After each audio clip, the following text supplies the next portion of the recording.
Good morning. The Senate Committee on Commerce, Science, and Transportation will come to order. Today we will discuss NASA's progress, its challenges, and the path forward on the first comprehensive NASA authorization bill since 2017. When I was chairman of this committee's space subcommittee, Senator Bill Nelson and I worked together on several pieces of space legislation that were signed into law by both Presidents Obama and President Trump. Continuing that bipartisan tradition, this past March, my colleagues and I together introduced a short-term NASA authorization bill. All of these efforts reveal an important truth, which is this: there exists a strong bipartisan consensus in Congress for backing the critical mission of NASA. When it comes to the final frontier, we're not Republicans or Democrats. Rather, we are Americans first. And all of us know that for our nation to continue doing incredible things in space, we must rely on and empower NASA's ingenuity and determination. NASA has always been one of America's greatest engines of innovation. From Apollo to Artemis, from the space shuttle to the International Space Station, our space program reflects the very best of American leadership. I look forward to continuing that tradition by working and enacting into law a longer-term reauthorization of NASA with my colleagues. This is a pivotal moment for our nation's space program. America must maintain leadership in low Earth orbit, while also embarking on a new era of exploration with Artemis. Make no mistake, we are in a new space race with China. And if we fail, there will be a bad moon on the rise. China has made no secrets of its goals. It is investing heavily in space capabilities, maintaining a permanent presence in low Earth orbit, and working to plant its flag on the moon by 2030. The stakes could not be higher. Space is no longer reserved simply for peaceful exploration. It is today a strategic frontier with direct consequences for national security, economic growth, and technological leadership. If our adversaries achieve dominant space capabilities, it would pose a profound risk to America. This is not just about exploration. The choices we make today will determine whether the United States leads in space or cedes space to an authoritarian regime. That is why continuity in NASA's programs is not simply good practice. It is a matter of national security. Any drastic changes in NASA's architecture at this stage threaten United States leadership in space. Delays or disruptions only serve our competitors' interests. Congress has spoken clearly on this matter. In the One Big Beautiful Bill, which I was proud to champion, we reaffirmed strong support for NASA's exploration programs. At a time when some have sought to prematurely dismantle the International Space Station, despite China's presence in low Earth orbit, Congress provided ample funding to continue the safe operations of the ISS, as well as to provide an on-ramp for follow-on commercial stations. And Congress also provided the funds necessary to sustain a presence on the moon. Artemis 4 will deliver and assemble the first major elements of the Gateway Station in lunar orbit, and Artemis 5 will expand surface exploration using that platform. These missions rely on the Space Launch System and Orion capsule to reach the moon and to reach the Gateway Station. It would be folly to cut short these missions after much of the hardware has already been purchased and in some cases delivered and with no commercial alternative readily available.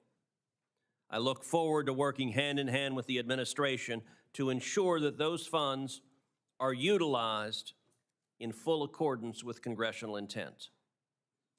We have seen overwhelming support for maintaining these programs from senators, Republicans, and Democrats alike. Congress supports NASA's exploration goals, and we do not want sudden or disruptive changes that undermine America's leadership. NASA is more than just a symbol of national pride. It is a strategic capability that advances our economy, security, and values. The milestones ahead: maintaining continuous human presence in low Earth orbit, returning American astronauts to the moon, landing the first female astronaut in history on the surface of the moon. As the father of daughters, that is particularly near and dear to my heart, and preparing for human missions to Mars. These are not just scientific achievements. They are fundamental to America's role in the world's as the world's leading spacefaring nation. America must remain the world's leader in space. With steady leadership and clear direction, I'm confident that we will. I now turn to Ranking Member Cantwell. Thank you, Mr. Chairman, and I'm glad to join you today in this fight to say we must maintain our focus on returning to the moon. It's good to see the witnesses here, Mr. Cutler, Mr. Gold, Mr. Bridenstine, and Lieutenant General Shaw, but also want to recognize Bill Nye, also a Northwest Planetary Society individual who is here today as well. I look forward to all your testimony. Today, we're here in a race with China to return to the moon and stay there. Beating China back to the moon isn't just about bragging rights, and it's certainly not just about grabbing headlines. But today, it's clear that President Xi, President Putin, and Prime Minister Modi are all in China having a big national security and strategic discussion that could easily include space and defense and security and defense implications. No surprise, actually, that Kim Jong-un is also there. Let's just take for a consideration that he would like to figure out how to improve his rocket technology with more accuracy, more distance, more tracking. I don't like the scenario. The strategic value of maintaining our position to live and work in space is critical. It's critical to our future economic and national security. Returning to the moon requires us to push the limits of technology to find the solutions that we can solve and maintain our national defense and innovation economy.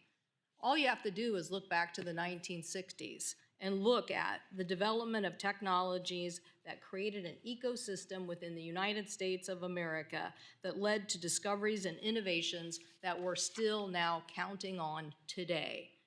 So we must not waver in this important mission of technology and national security defense. I believe each of the witnesses will tell us something about this today and why the consequences of failing to achieve this goal will be monumental. We know we need to go back to the moon, and we know we need to do there before China establishes a permanent presence.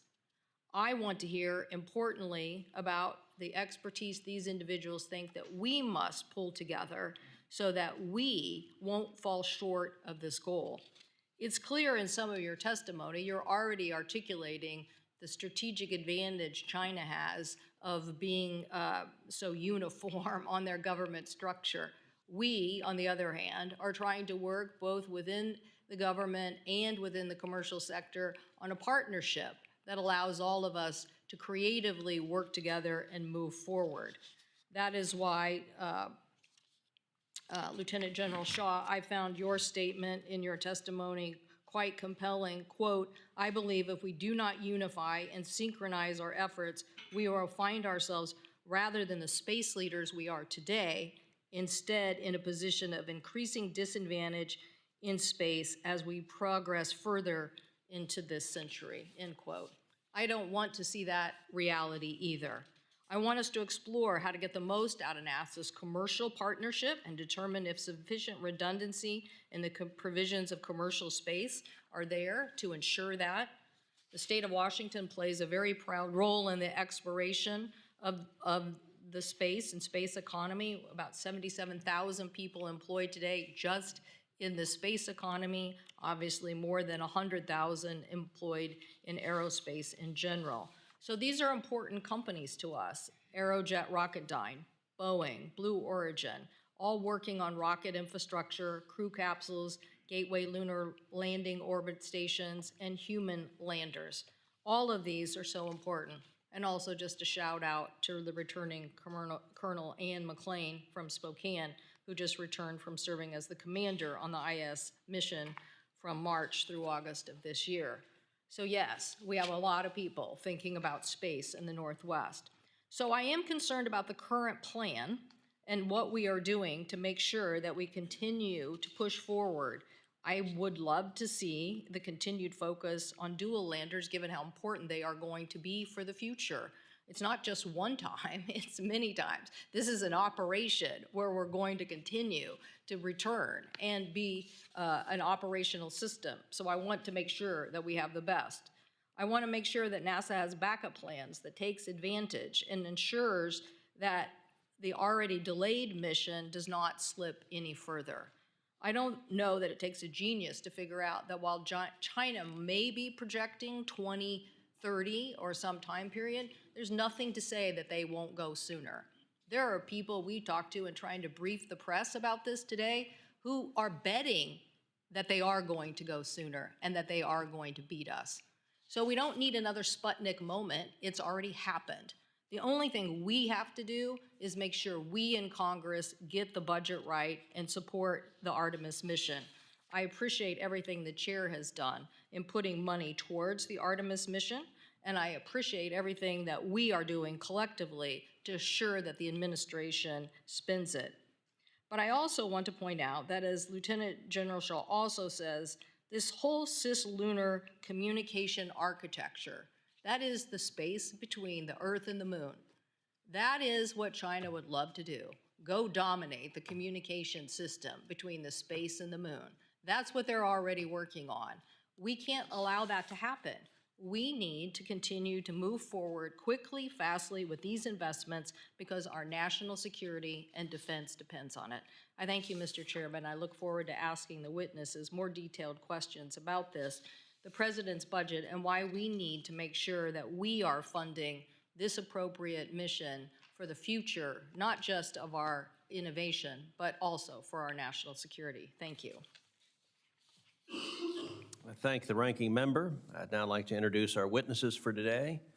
Each witness exemplifies essential elements of maintaining U.S. leadership in space.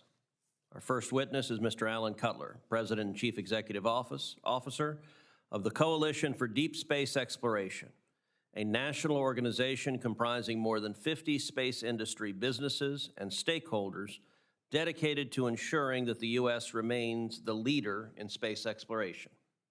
Our second witness is Mr. Michael Gold, President of Civil and International Space for Redwire, where he leads a variety of commercial space activities. Prior to Redwire, he served as NASA's Associate Administrator for Space Policy and Partnerships, where he directed the development and implementation of the Artemis Accords and the negotiations for the Lunar Gateway. Our third witness is a good friend, the Honorable Jim Bridenstine, Managing Partner of the Artemis Group. He previously served as the 13th Administrator of NASA. Under Mr. Bridenstine's strong leadership, NASA launched the Artemis program to explore the Moon and to prepare for missions to Mars.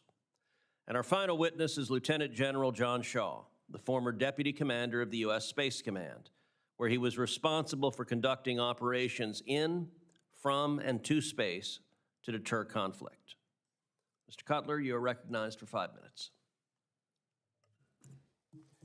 Thank you. Chairman Cruz, Ranking Member Cantwell, members of the committee. Thank you for the invitation to testify today and for your consistent bipartisan support of NASA. That support has been critical to advancing our mission to return American astronauts to the Moon and building a sustained presence there. The most recent example of this support is the funding of NASA in the Budget Reconciliation Bill that supports facilities and activities from Earth to Mars, including funds for the Artemis 4 and Artemis 5 missions. Artemis is more than a space program. It is a statement of American leadership to the rest of the world. It ensures that the United States, not our competitors or adversaries, sets the rules for lunar exploration and resource utilization. Without a successful Artemis program, we risk ceding the moon to China, a nation working diligently to land before we return and looking to establish control over key lunar regions and resources. Their intent is clear, their progress is real, and time is not on our side. This is a race that the United States cannot afford to lose. China's capabilities in space cannot be underestimated. Whether in their activities orbiting Earth or its ambitious lunar program, China's persistence in achieving its national goals in space underscores its unfaltering intent to be the leader in space. Recent progress by China includes a successful static fire test of the Long March 10 rocket, as well as successful early lunar lander tests to determine its capabilities. The United States still retains advantages with the Space Launch System, Orion, Gateway development, and exploration ground systems processing, but appears to trail China for the critical final leg in space to the moon's surface, the development of a lander. Let me be very clear. The country that lands astronauts on the moon next shapes the rules of engagement in space for decades to come. The current Artemis program is making strong progress, but we need every element to execute its role. The technical challenges that need to be overcome to land on the lunar surface cannot be ignored, and Congress must keep a watchful eye on how that effort progresses if we are to win. Artemis 2 is preparing for its crewed launch next year, but the work does not stop there. There is mission hardware being built today from Artemis 3 through Artemis 9. Factories are running, hardware is being manufactured, and thousands of Americans across the country are at work to make this campaign successful. Additionally, the United States is leading a growing coalition of 56 partner nations under the Artemis Accords, a global community initiated under President Trump's first term, focused on supporting a set of principles for peaceful, sustainable, and cooperative space exploration. The rewards of advancing our lunar program extend beyond beating China. Artemis is an economic engine here at home. For every dollar invested in Artemis, $3 flow back into our economy, supporting advanced manufacturing, creating high-quality jobs, and driving innovation that benefits Americans in their daily lives. Supporting Artemis to beat China creates stronger communities, a stronger industrial base, and a stronger America. This race is not just about the moon. It is about economic growth, global competitiveness, and national security. Congress can strengthen our national capabilities with a robust NASA authorization bill to reaffirm our commitment to the current plan and make improvements where necessary. It should continue the direction for lunar exploration found in the President's Space Policy Directive 1, which calls for the United States to lead the return of humans to the moon for long-term exploration and utilization, followed by human missions to Mars. A multi-year authorization bill with these elements will provide the long-term certainty needed to keep NASA focused and our workforce, our partners, and our allies aligned. Great strides are being made from lessons learned after the Artemis 1 mission, and even greater efficiencies and cost reductions could be realized by cutting unnecessary requirements that are not safety critical, requiring a plan for a phased approach to commercial services for future Artemis missions to further drive down costs, and ensuring that decision-making at NASA centers and industry sites is available when the work is happening, increasing efficiency. These steps will make Artemis more agile, more sustainable, while keeping the United States on track. But passing a bill on its own will not be sufficient. Congress must hold NASA accountable for implementing the laws Congress enacts. Mr. Chairman and members of the committee, the progress we have made is invaluable. The investments you have supported are paying off. The industrial base is ready and capable, and the Artemis generation is being inspired. If we lose momentum now, that progress will not be easily regained. But when successful, Artemis will deliver historic achievements that secure America's leadership for generations. With your continued support, Artemis will secure a place on the moon before China, strengthen our economy here at home, and keep America strong.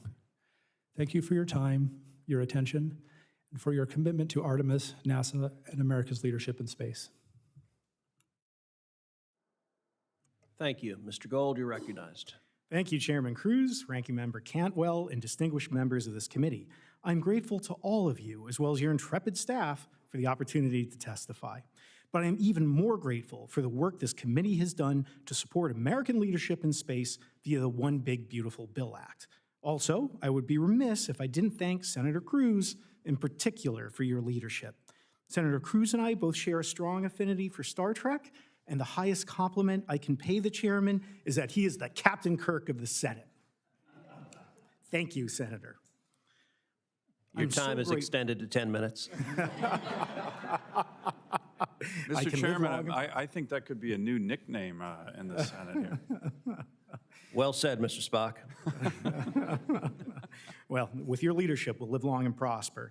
And I'm so grateful that while others sat down, Senator Cruz, Senator Cantwell, and all of you have chosen to stand up and to fight for this nation's future in space.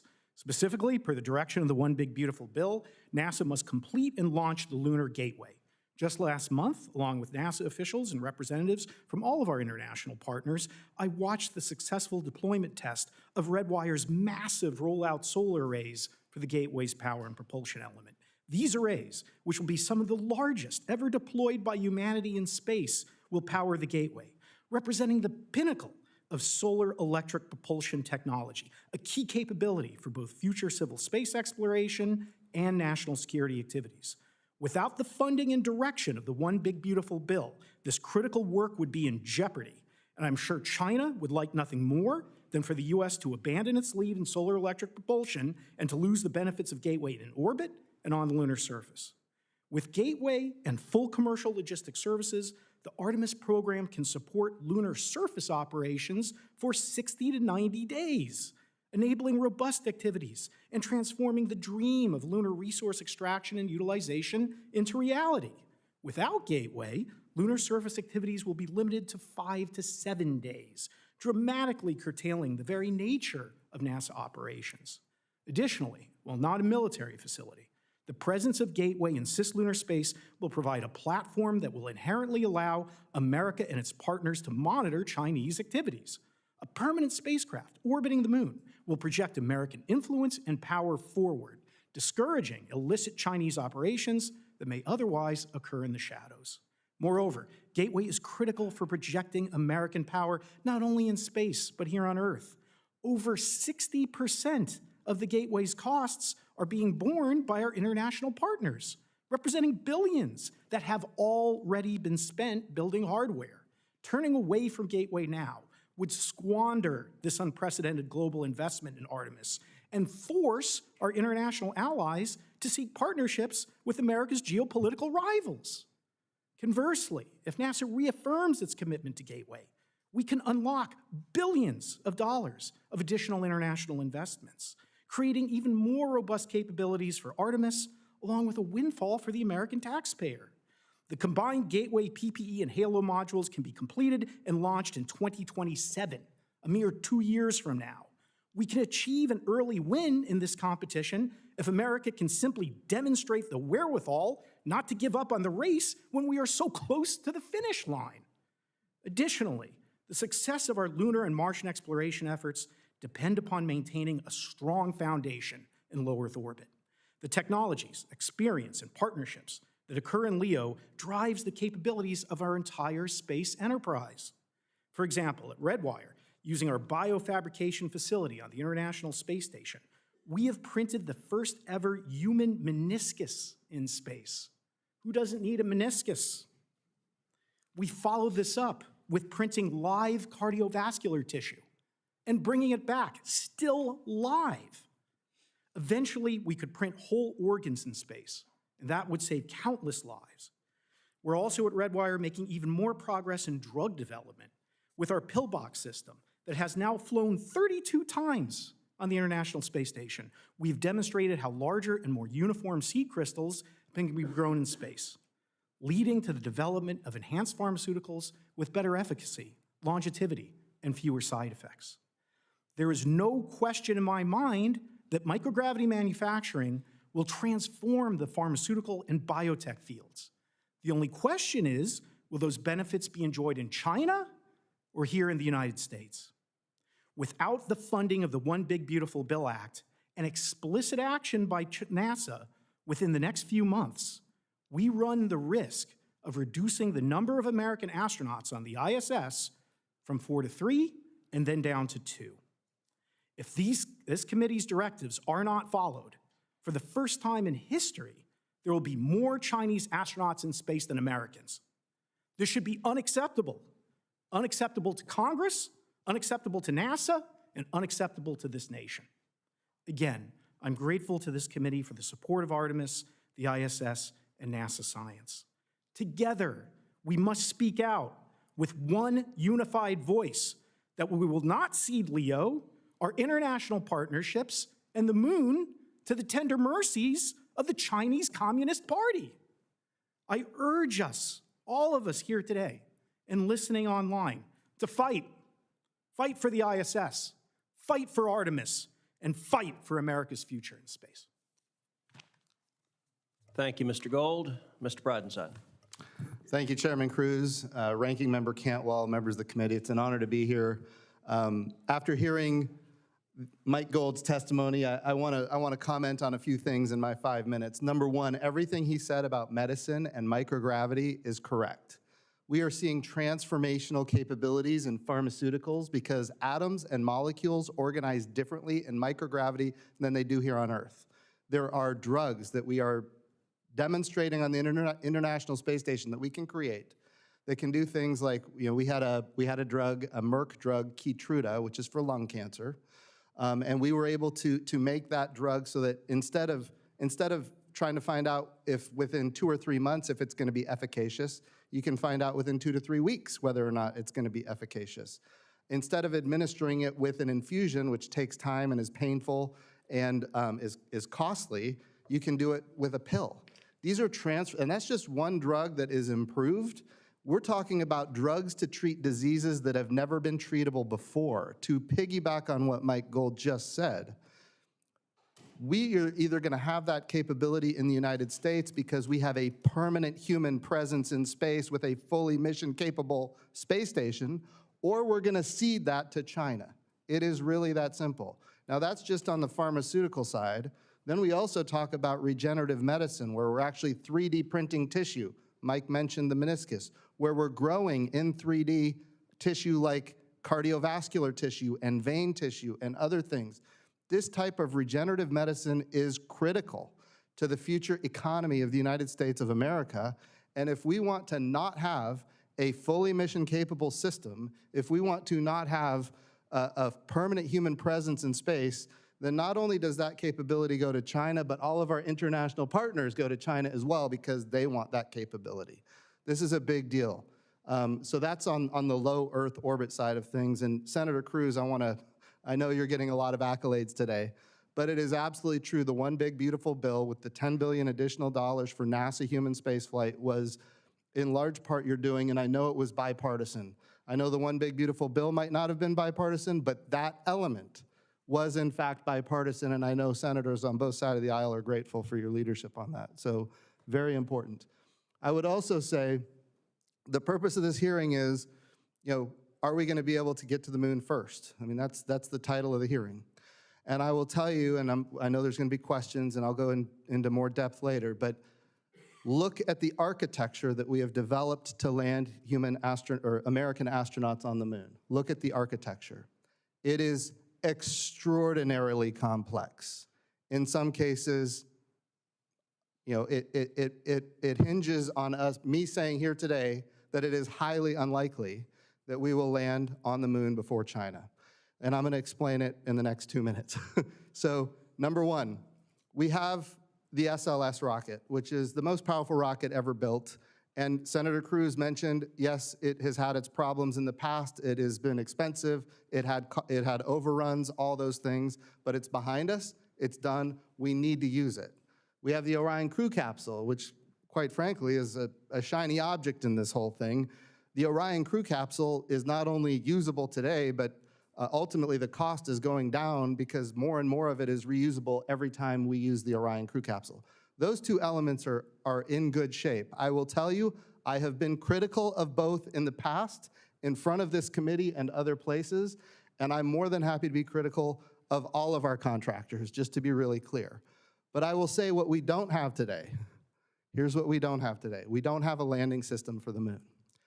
And there was a moment in time when we had no NASA administrator. It was after I was gone and before Senator Nelson became the NASA administrator, an architecture was selected. And I don't know how this happens, but the biggest decision in the history of NASA, at least since I've been paying attention, the biggest decision happened in the absence of a NASA administrator. And that decision was, instead of buying a moon lander, we're gonna buy a big rocket. And I wanna be clear, we need this rocket to be successful. It's important for the country and it's transformational. But in the meantime, the architecture is as such. We need to launch Starship. That first Starship is a fueling depot that's in orbit around the Earth. Then we need to launch, nobody really knows, but it could be up to dozens of additional Starships to refuel the first Starship. So imagine launching Starship over and over and over and over and over and over and over and over, dozens of times, no delays, no explosions, to refuel the first Starship. Then once it's fully refueled, then that Starship has to fuel another Starship that is in fact human-rated, which that process hasn't even started yet. By the way, that whole in-space refueling thing has never been tested either. We're talking about cryogenic liquid oxygen, cryogenic liquid methane being transferred in space, never been done before, and we're gonna do it dozens of times, and then we're gonna have a human-rated Starship that is refueled that goes all the way to the moon. Now, when it goes to the moon, we don't know how long it can be there because it's boiling off the entire time it's in orbit around the moon. We don't know how long it can be there, but while it's there, we have to launch the SLS, we have to launch the Orion, the European Service Module, we have to have astronauts and crew all ready to go. And they have to orbit the moon themselves in that window when Starship is around the moon, and then they have to dock around the moon. They have to transfer from the Orion into the Starship. It has to go down and land. When it's on the surface of the moon, Starship is gone, or Orion is gone for the next 7 days until it comes back around in near rectilinear halo orbit. So our astronauts are right now planning to be on the surface of the moon for a period of 7 days without any way home. This is an architecture that no NASA administrator that I'm aware of would have selected had they had the choice. But it was a decision that was made in the absence of a NASA administrator in the last administration. It's a problem, it needs to be solved, and that puts us as a nation at risk of not being the first on the moon. I should say the first next on the moon, because we did land in 1969 to 1972. And Chairman Cruz, I would like to compliment you. I've heard that you have said that we need to put it into law, that The Wrath of Khan is in fact the greatest Star Trek movie in history. And we are in agreement with that. So with that, I yield back the time that I took from the general. I thank the administrator. I will say I'm not sure we need to codify the Wrath of Khan any more than we need to codify gravity or that the sky is blue. There are some things that are indisputably true, and that would be one of them. General Shaw. Right, Chairman Cruz, or do I say Captain Cruz? Ranking Member Cantwell, and members of the committee, thanks for the opportunity today. And by the way, I'm also grateful to share the table with some amazing people here and look forward to our session and what they have to say today. It was the honor and time of my life to serve our great nation and lead our phenomenal warfighters for 33 years in uniform in our United States Air Force and United States Space Force. Throughout my military service, I also had the privilege to work closely with NASA, NOAA, and other governmental civil organizations across many endeavors. But I'm also grateful to have had the opportunity the last 2 years since my departure from uniformed service to work with and in the commercial side of our nation's space business. It's given me a fresh and broader perspective on how to both envision and realize our nation's future in space in totality, and how to bring to bear our combined national strengths to best thwart China in the years to come in this crucial arena. My bottom line up front for the committee today is that I am an advocate for and a champion of a unified grand space strategy for our nation, for the Earth-Moon system and beyond. Yet such a grand strategy, which would unify and synergize our national efforts across civil, commercial, and national security activities in pursuit of common goals, opportunities, and capabilities, does not currently exist. And I believe our mission to return Americans to the moon can be a powerful and a central driver, as well as a beneficiary of such a strategy. During my military career, I watched and studied, as any good soldier would of a potential adversary, as China slowly but surely developed and deployed its own civilian and military space capabilities and set its own agenda for space achievements. It is clear to me that the Chinese Communist Party is already employing its own integrated grand strategy for the Earth-Moon system, with only superficial distinction between civil, commercial, and national security activities, and all focused on a common purpose. And as the senator has already made my next point, I think if we don't unify and synchronize efforts, we may find ourselves, rather than a leadership position, in a position of increasing disadvantage as we get further into this century. Human progression in any domain both has and will involve a robust mixture of exploration, economic opportunities and growth, and security activities to set conditions for success. Space is no different.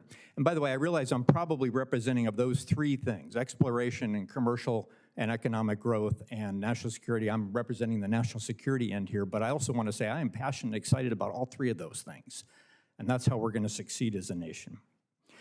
A notional example for a grand space strategy, objective, would be to set the conditions, standards, and proper incentives for the establishment of an orbital and lunar logistics infrastructure, one that would enable increased capabilities and performance for space activities of all kinds throughout the Earth-Moon system.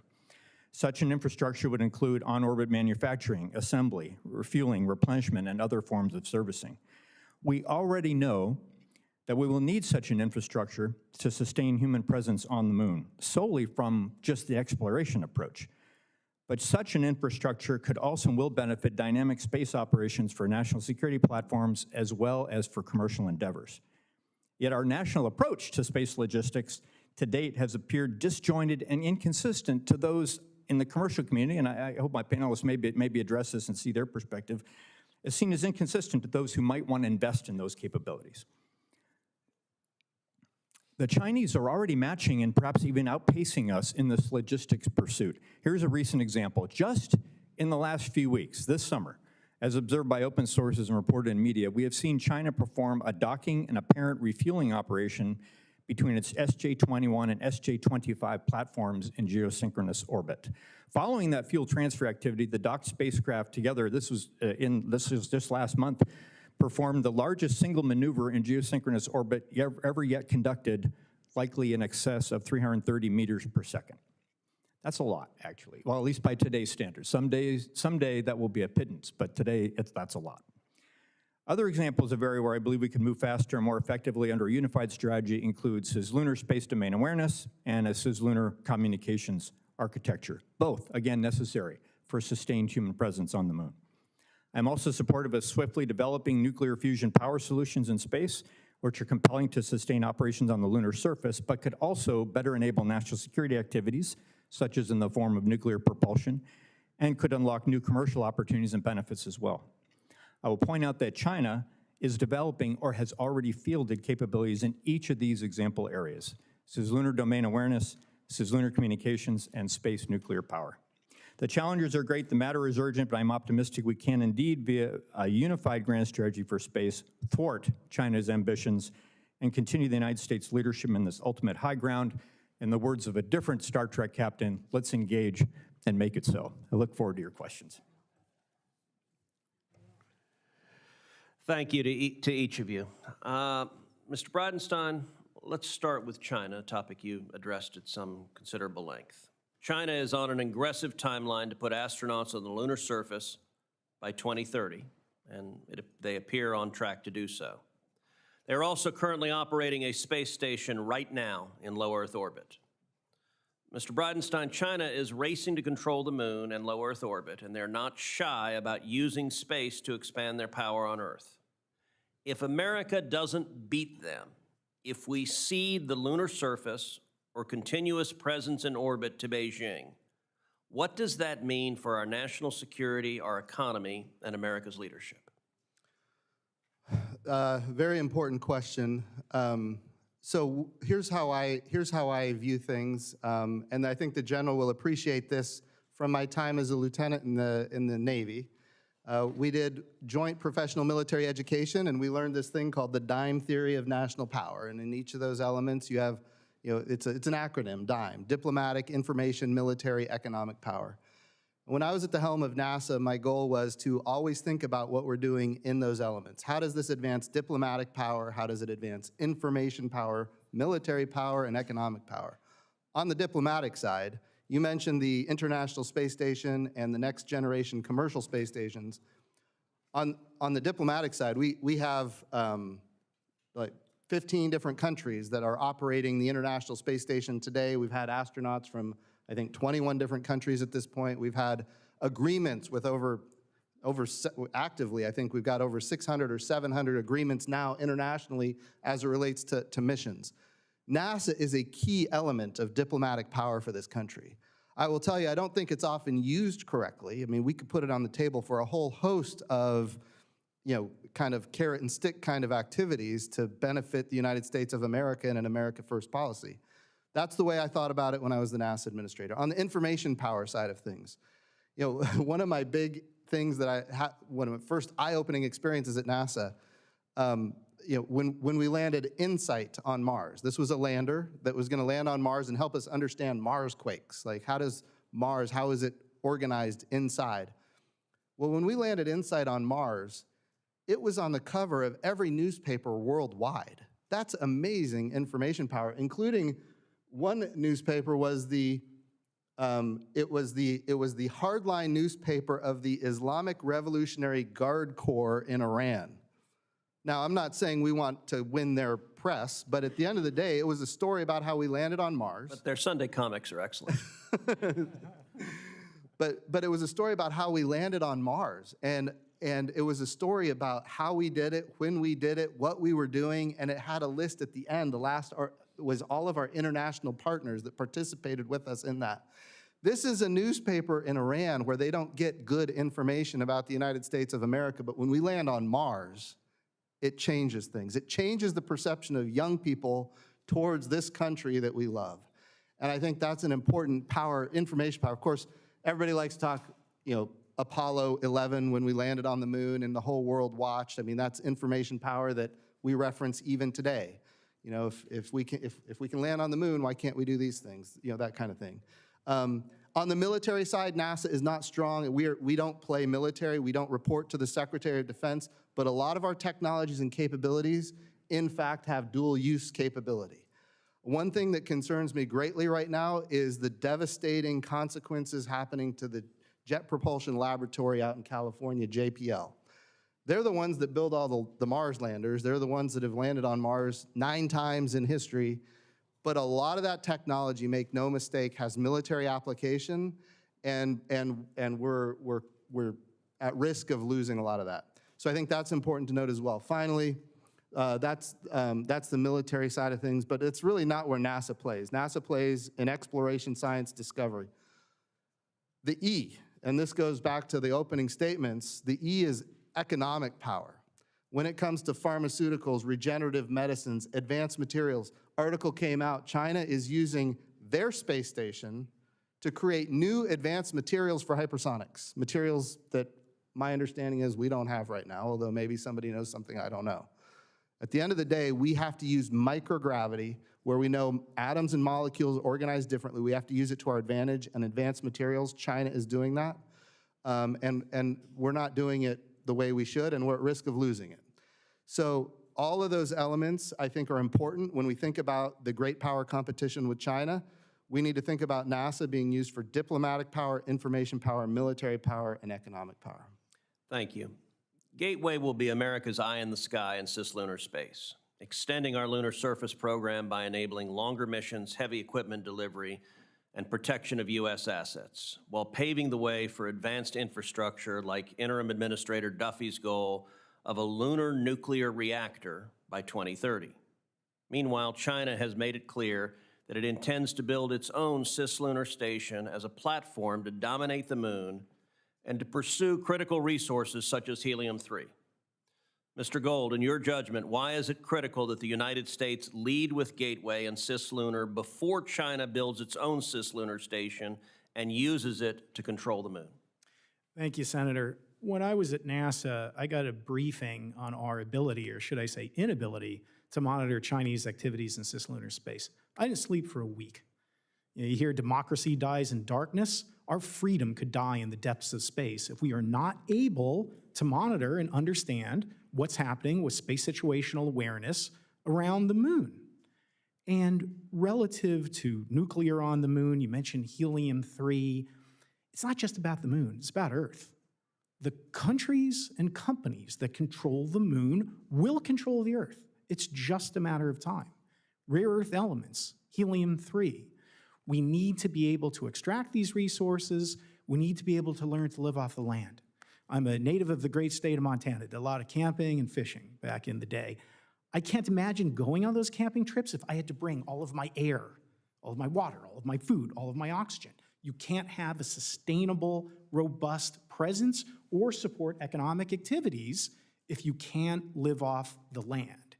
And we can't do that without nuclear. And I cannot praise Secretary Duffy enough for acknowledging that this isn't about just going back to the moon. This is about going back to the moon, harnessing its resources for the Earth, and establishing infrastructure and a permanent presence. The Secretary gets that, and I applaud him for moving forward with nuclear. And by the way, breaking news, our friend Amit is now the Associate Administrator of NASA.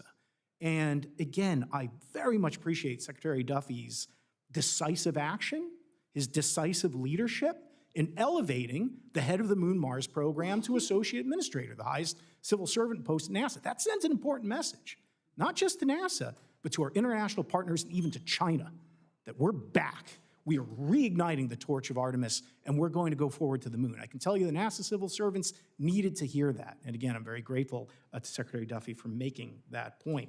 At Redwire, we're developing a system called Mason that's going to use microwaves to sinter regolith, to create landing pads, berms, roads. We need to be able to build that infrastructure.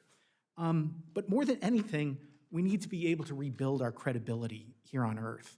When I was negotiating the gateway agreements with the European Space Agency, and thank you for that privilege, Jim, they learned one thing about popular culture, maybe from the comics and the Tehran Times there, Lucy and the football. They told me, Lucy and the football, why should we sign up with you? Trump administration will be gone in a year and a half. We would look foolish for making that investment.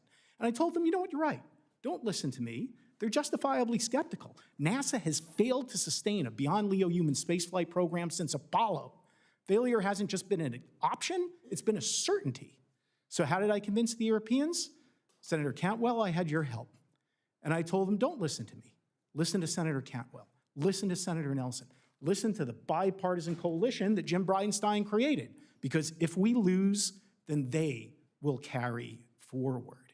And if we cannot show that we can be a good partner, that we can be a reliable partner, all the benefits that we talked about, diplomatically, economically, will go to others. We're talking a lot about Star Trek.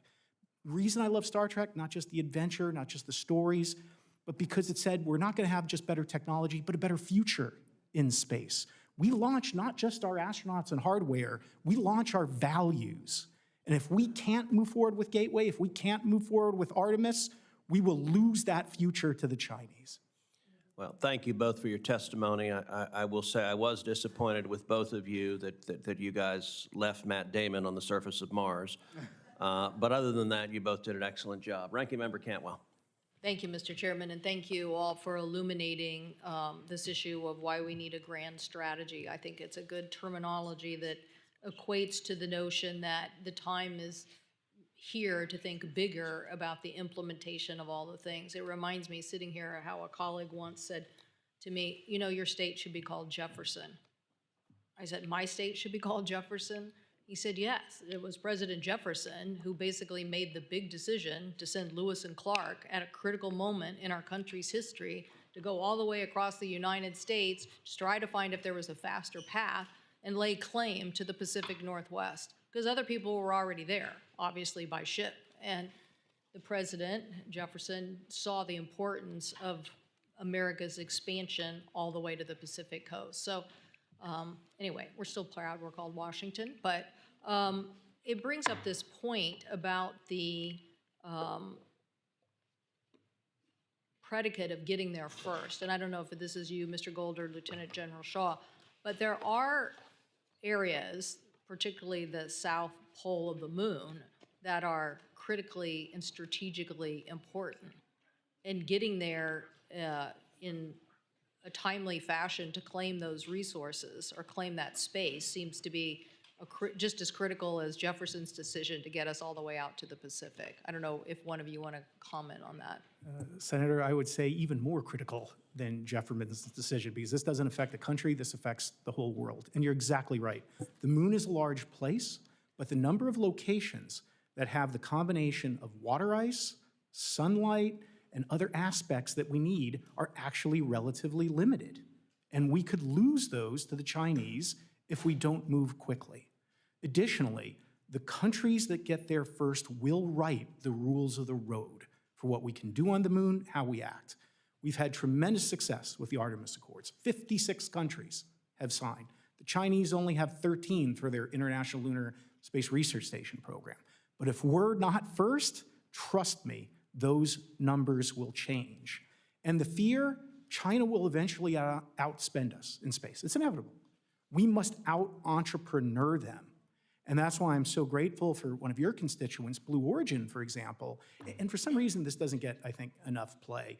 They have spent billions of their own money to support the HLS system. They're going to launch a Mark I spacecraft to the moon, paid for all on their own dime. So I'm assuming everybody's for the redundancy of the lunar system, the lander system. Yes, yes. Okay. Absolutely. And we're grateful for your leadership to make that happen. which we desperately need, because you have to have two. You need that for efficiency, you need that for competition, you need that for safety. But again, if we don't get out there and get there first, we'll lose real estate, we'll lose the rules of the road, and we'll lose the international partnerships and the economic benefits. And helium-3, that could be a new clean power revolution that we're gonna let the Chinese Communist Party have. Let's step up. We do have some companies already working on this in the Northwest, so we're very proud of that. So Lieutenant General Shaw, so this notion, I get up this morning and see all the headlines from China, and everybody's there together, including Prime Minister Modi and Kim Jong-un, although we don't have all the photos of this. And you can see that somebody could really start focusing on new alliances. What is it about the grand strategy that is so critical for us to implement from a military perspective? How can you describe it in the context of losing this first mover advantage that would be so critical to the alliances and partnerships that would help us?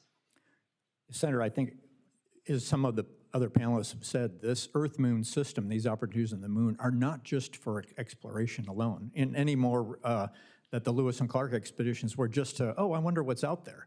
No, they were about to understand the environment, to scope it for economic growth, and of course there were security issues along the way. I'd point out that Clark was a lieutenant in the U.S. Army and representing, but there to provide security and understanding of what our borders and frontiers were.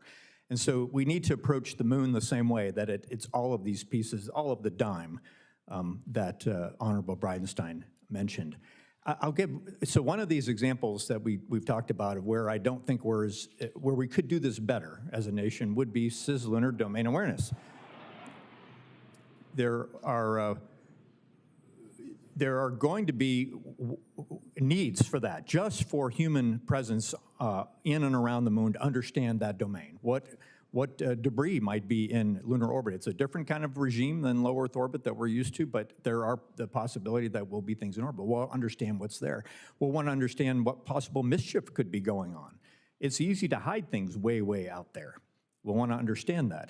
So not only protecting humans in human exploration, but there is a national security need to understand that environment as part of the full Earth-Moon system. And to my knowledge right now, the Department of Defense isn't really focusing that much on that. If there's a national need to do it, why not have the Department of Defense perhaps be part of that solution and develop the capabilities it's going to ultimately need anyway?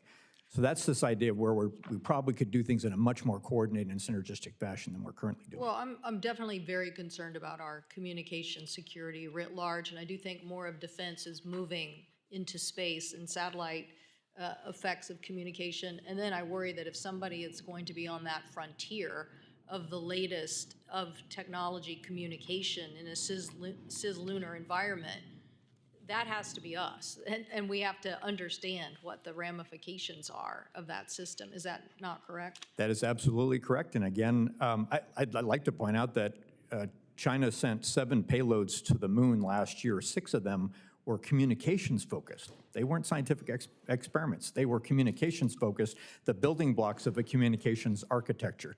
So they're already demonstrating the fact they are trying to build that infrastructure that I talked about before. And do you have any idea of what that infrastructure could do that would be a military concern? The term dual use has already been brought up by the panel. Any capability that could be used for scientific or exploration or even economic purposes invariably is going to have some sort of national security use to it of some kind.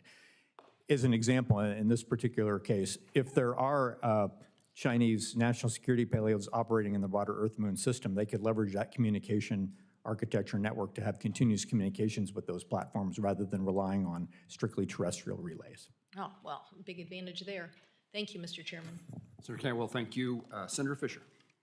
Thank you, Mr. Chairman.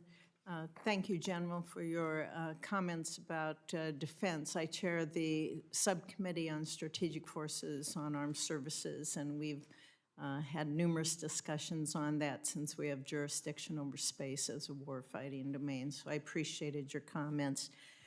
You guys are really good storytellers. I have a short amount of time here, so I'd like specific answers. I need to leave for another hearing, and there's some things I'd like to get through.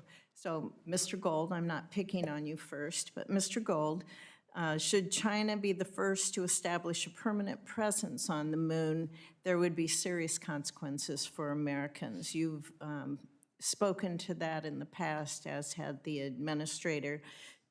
I want to hear some specific examples from you on how the lives of Americans would be impacted should China establish control of the moon's resources, so Americans can reach out and touch what would really happen to their lives.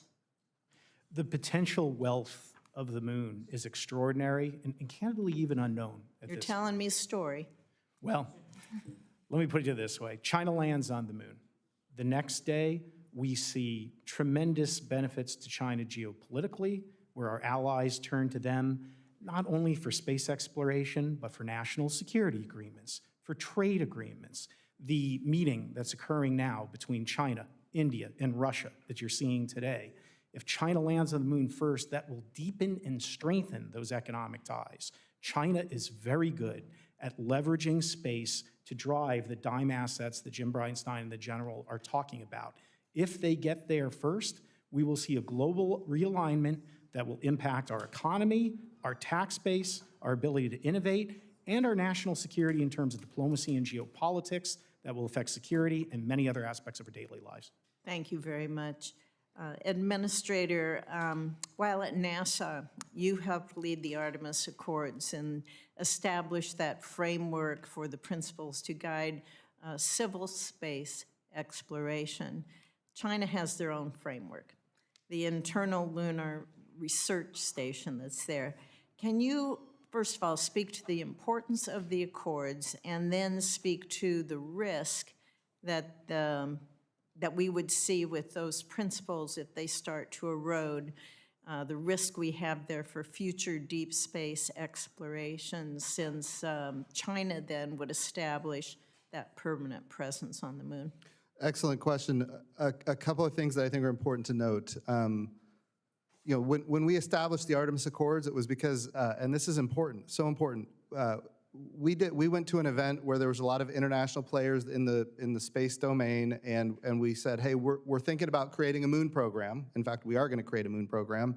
If you'd like to participate, come to a meeting. We had like 26 countries show up, and they were so enthusiastic about being part of the moon program. It was overwhelming. And so when that was over, I came back and I called Mike Gold and I said, look, we need to figure out a way to use this as a compelling way to get people to behave properly in space, because in many ways they don't. and so I actually got Mike Gold to come to NASA to run this effort called what he termed the Artemis Accords. And at the end of the day, what we have to have is rules. So if we're going to go extract resources from the moon, there have to be rules around that. And those rules, I think, are established in law and precedent when you think about international waters. You know, just because you extract tuna from the ocean doesn't mean you own the ocean, but you get to own the tuna. And if you extract energy from the ocean, you don't own the ocean, but you own the energy. Those same principles should apply to the moon. If you extract platinum group metals or what we call rare earth metals, or in this case, rare lunar metals, if you extract that from the moon and you apply your sweat and your equity and your effort to get those resources, you don't own the moon. The Outer Space Treaty says you can't appropriate the moon for national sovereignty. However, you can own the resources that you extract from the moon, and I think that's an important principle that we as Americans need to be leading the world on, and that's what the Artemis Accords were all about. And that's why I got Mike Gold to come lead that effort. Great, thank you. Also, Administrator, when we look at trying to remain competitive with China in deep space, there's going to be an increased demand for commercial launches. Do you assess that demand will outstrip existing launch capacity? And if so, what can be done in order to expand that capacity that we currently have? Oh my gosh, that's an important question and very challenging. The answer is yes, we're already over capacity. Our launch facilities are basically stretching and twisting and doing everything they can to put more launch capability into the same amount of space. A couple of things I think it's important to note.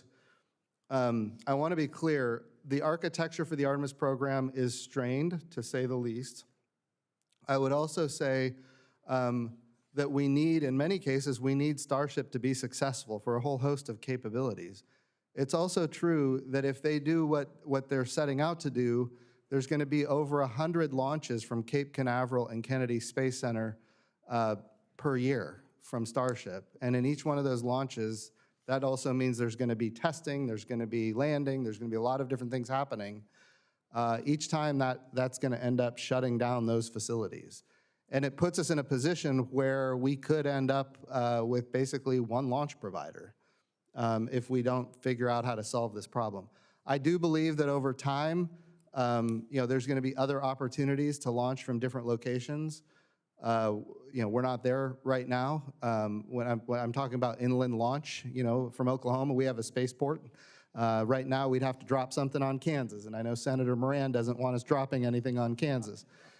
So we don't want to do that. But I do think it's important that we try to find alternative solutions for launch, initially on the coasts, but eventually we're going to have to come to inland launch at some point. When you look at overall launch capacity and the impact that these heavy launch vehicles have on the existing infrastructure, I think, yes, we do have to be able to look beyond where we are now.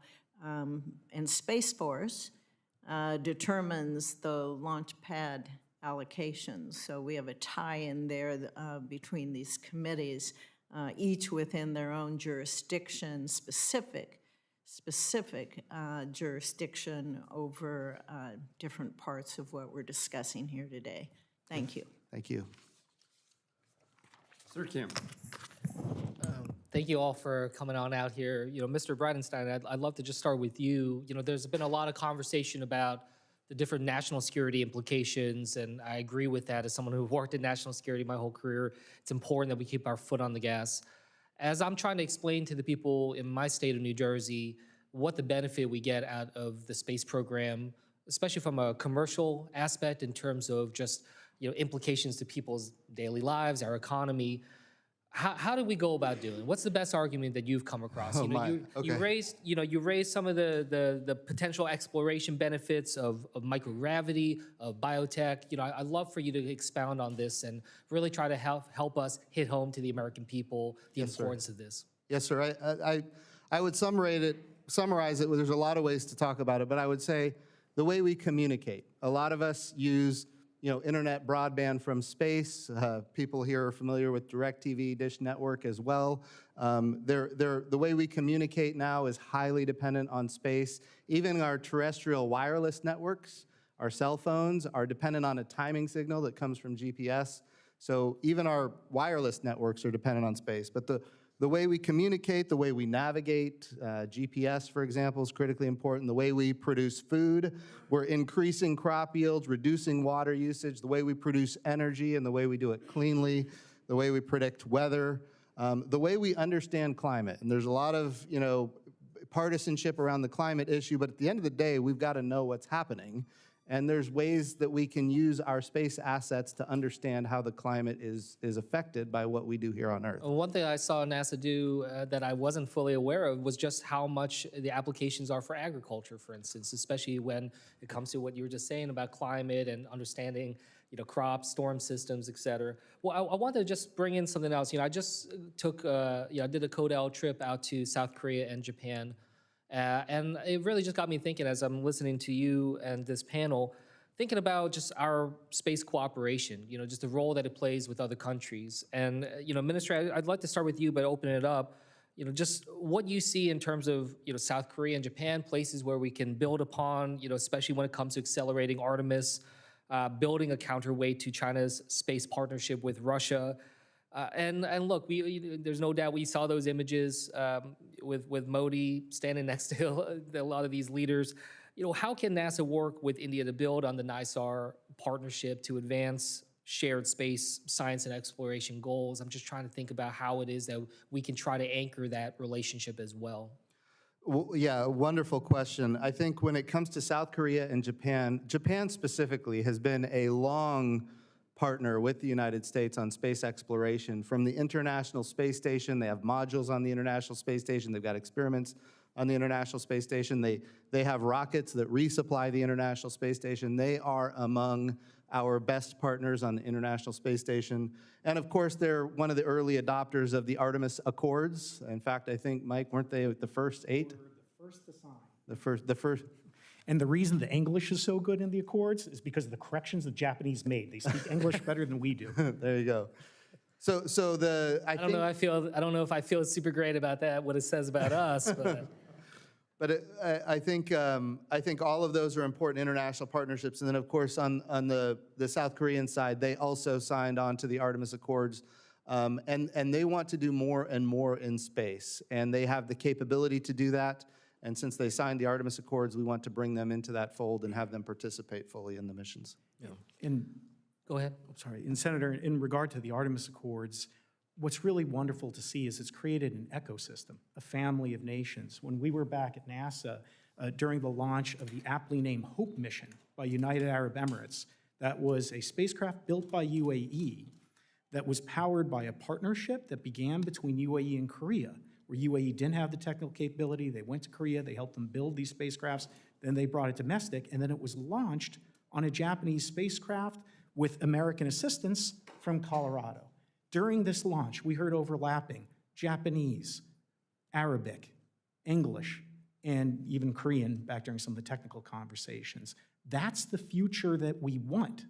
And when it comes to national security, that's the coalition that will keep us safe in China if we can continue with the Artemis program. Yeah. Well, look, I'm almost out of time here, so I'll just say, like I worked in diplomacy before, did a lot in terms of different bilateral, multilateral relationships.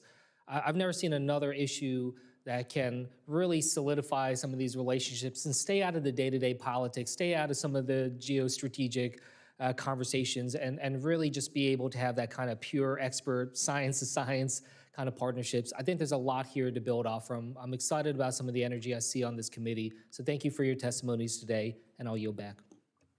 Thank you, Senator Kim. On behalf of Senator Cantwell, she has an article from Air and Space Forces magazine dated March the 28th she'd like to have admitted to our record. Is there any objection? Without objection, so ordered. Gentlemen, thank you very much for your presence here today. All of you have served our country. Mr. Gold and Mr. Bridenstine, Lieutenant General. Mr. Cutler, you served the United States Senate as part of our staff in Commerce, Justice, Science, and I thank you all for the knowledge that you bring forward to us today. I want to start first with the appropriations process, and Mr. Gold, maybe Mr. Bridenstine or others would care to comment. I'm worried that, once again, we'll end up in a continuing resolution. I'm worried that Commerce, Justice, Science is stalled, and I would welcome your efforts in the work that you now do to make certain that's not the case by encouraging support from all of my colleagues. But I'd like to have you tell me what you see occurring, good and or bad, from the passage of the Commerce, Justice, Science bill, particularly as it relates to the funding of NASA. Mr. Bridenstine. So first of all, I think it's important that to the extent that we have a CR, it's better than a shutdown. And I think we all understand that, but CR is also, it's stunning to me that people are now advocating for CRs. I want to be clear, we need to be advocating for appropriations because ultimately technology is changing, capabilities are changing, and we need to be able to change programs commensurate with the times and not just fund things the way they used to be, because then we buy obsolete things and we don't buy the right things. So 100% we need to do appropriations. I do worry that, when we think about how we get the NASA funded, the reconciliation bill went a long way to supporting human spaceflight, but there's a lot of other parts of NASA that are critically important. And I would say the Science Mission Directorate largely is not partisan, it's not political, there's a lot of bipartisan consensus around it. We're talking, the gentleman behind me, Bill Nye, he does not like my politics. You're probably aware of this. But I will also tell you that he and I agree strongly that we need planetary defense. We need the ability to look out in space and see large objects that could really hit Earth and do it damage. And not only that, but we need to be able to intercept those if necessary. And that's what our space program is capable of doing. It's an element of the Science Mission Directorate inside NASA, and it needs to be funded. But all this capability largely comes from our ability to do planetary science. When we go to Mars, and we land on Mars, and we go to every planet in the solar system, these are unique capabilities that only this nation can and has done. Every planet in the solar system. And beyond that, we've got missions to the sun for heliophysics, and we've got astrophysics. I got beat up in this committee, Senator, a lot over the James Webb Space Telescope, probably because of this guy down here on the end, Mr. Cutler. But I will also tell you, that now that it's in space, everybody knows that it sets America apart from the rest of the world by 50 years when it comes to physics. Like, that's the impact, 50 years when it comes to physics. People say, well, why do we need to look at the stars anyway? There's a great story I like to tell about Einstein and his understanding of time-space continuum, which ultimately is critical for how we use GPS today. Basic science resulted in us understanding time and space in a way that we otherwise wouldn't, and it enables GPS to function. That's the type of science that we get from NASA, and that's the type of capability. James Webb, we're going to learn things about things like dark matter, and which I hate to even use that term because nobody really understands it or knows what it is, but dark energy and all these different capabilities, we're learning things that have never been discovered before, and it sets us apart. Thank you. A couple of observations. The Webb came close to being terminated for lack of progress, and the decision was made to continue. Thank you. And it seems well worth the difficulties that we went through. Secondly, I've not said this publicly, but I can intend to vote against a CR, which would mean a shutdown. And I've said this in previous years. We've gotten to the point in which it's easier. As long as it's easier to do a CR than it is to do appropriation bills, we apparently are not going to do them. And it is a mistake for this Congress to get in the habit of continuing resolutions, and unless there's a consequence, we're going to do them every year. So I think my hope is that I'll have colleagues who join me in the effort to make sure the appropriations process does not end its time early in this 2005 session. A couple of other things that I want to ask before I turn it over to my Democratic colleague, Mr. Lujan. Let me make sure, because a couple of my questions have now been answered, and you've talked so long, Mr. Bridenstine, that I've run out of time. Let me go to you, General It happens. Sorry. I'm surprised that you were never served in the United States Senate.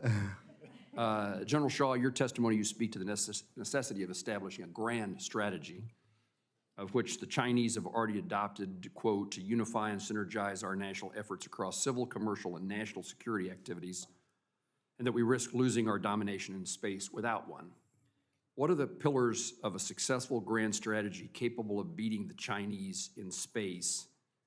And it's also important that we concentrate some time and energy, some effort in knowing what follows once we get back to the moon in our long-term goals, what they should be.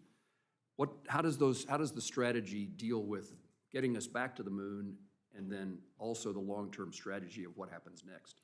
So I would think that if in the formulation of such a strategy, probably the overarching objectives extend well beyond us returning to the moon. It is about what do we want to accomplish in this century or in the Earth-Moon system and beyond for the benefit of the nation, and those are not going to be solely exploration objectives. They're going to be about economic growth and about the appropriate security framework to ensure that we can set the conditions for that economic success against all of the forces that this panel has already talked about, and against the additional challenges we face if China gets there first and starts to establish the ground rules, almost literally, on the surface of the moon. And so I say that if we think of it, it's just that strategy has to be something that now establishes an architecture and a framework that lasts to the end of the century and beyond. That has to involve all of the elements of national power and all of those key pieces I mentioned in progress in any domain: exploration, economic growth, and security measures. We don't really do that today with regard to space. We do it sometimes by accident, but it's never by design. And I would love to see us approach that from a national perspective by design. And then as you lay out the objectives and subjectives, and you now identify the ways and means to achieve those objectives, assigning those to the appropriate part of our nation, not necessarily our government, but maybe we rely on industry or commercial to help with some of those, or the scientific community to help with some of those objectives. I just lay out that framework for you, Senator, is something that doesn't really exist today that could help us. The Chinese do have that kind of framework. They have exactly that kind of framework. And that's what's enabling them to continue to meet their milestones and goals that they have put out. And by the way, they are amazingly consistent. They predict what they're going to do, they say what they're going to do, and then they do what they said they were going to do. We should actually use that to our advantage to really kind of understand how that's going to lay out. And so I hope I've answered your question, but that's how I would approach such a strategy and looking at it long-term and how we can bring all of the nation to bear on that. General, I appreciate your answer, and I've run out of time, but in the meantime, while we develop that strategy that we should already have and we implement it and we follow it, I worry about what happens to our supply chain as we provide such uncertainty in today's world, the current problems. And that supply chain across the country is really the way that we do get back to the moon and the way that we continue our efforts. So a lot of long-term and short-term concerns. Senator Lujan, I recognize you. Oh, Senator Peters has joined us. Senator Peters. Thank you, Mr. Chairman. Mr. Cutler, thank you for being here today. Programs and contracts like those in the Artemis support thousands of jobs across the U.S. Manufacturing supply chain. I'm proud that Michigan is actually one of the top 10 states in aerospace manufacturing. It's home to over 600 aerospace-related companies, and we're looking to that to grow considerably in the years ahead. It's estimated that the Moon to Mars activities have generated over $20 billion of economic output nationwide. However, the president's budget creates uncertainty about the future, as you know, for Artemis program after the next launch. Abandoning this program or disrupting the existing project plan jeopardizes our efforts in the space race, hinders the development of our domestic aerospace supply chain, and potentially leaves billions on the table in future economic benefits. So my question for you, sir, is the Coalition for Deep Space Exploration has noted its commitment to supporting the inclusion of small businesses in the NASA programs. And in your experience, how have NASA programs like Artemis been beneficial to the small businesses in our states and to our local economies? And what can we do to better support efforts to include more small businesses in this important supply chain? Well, absolutely. Thank you. Thank you, Senator, for the question. If you look at Artemis, just the program itself, there are 2,700 suppliers that are part of the Artemis program. That covers everything from small mom and pop shops making valves, nuts, washers, all the way up to the big integrators. We can't have this program without small businesses. They absolutely are critical. And if you think about it, these missions, they need every single piece to work. It's common to hear something like, you need 1 million things to go right for a mission to be accomplished. You just need one to go wrong. That stems all the way up and down the supply chain. And it starts with small businesses. They are making those initial components that make Artemis possible. So absolutely critical on the small business side. And I think as we go and talked about this a little bit with Senator Moran when he was talking about CRs and that sort of thing, the instability that comes from uncertain funding, be it from not knowing if we're going to shut down, continuing resolution, are we going to continue the program after Artemis 3 with SLS and Orion? All of these things insert instability into a business's understanding. And when that happens, maybe larger companies can weather that sort of thing. Small businesses, that's hard. And I'm at the coalition. It's a small outfit. We don't have a massive staff. And essentially, I run a small business. I understand what these small guys do.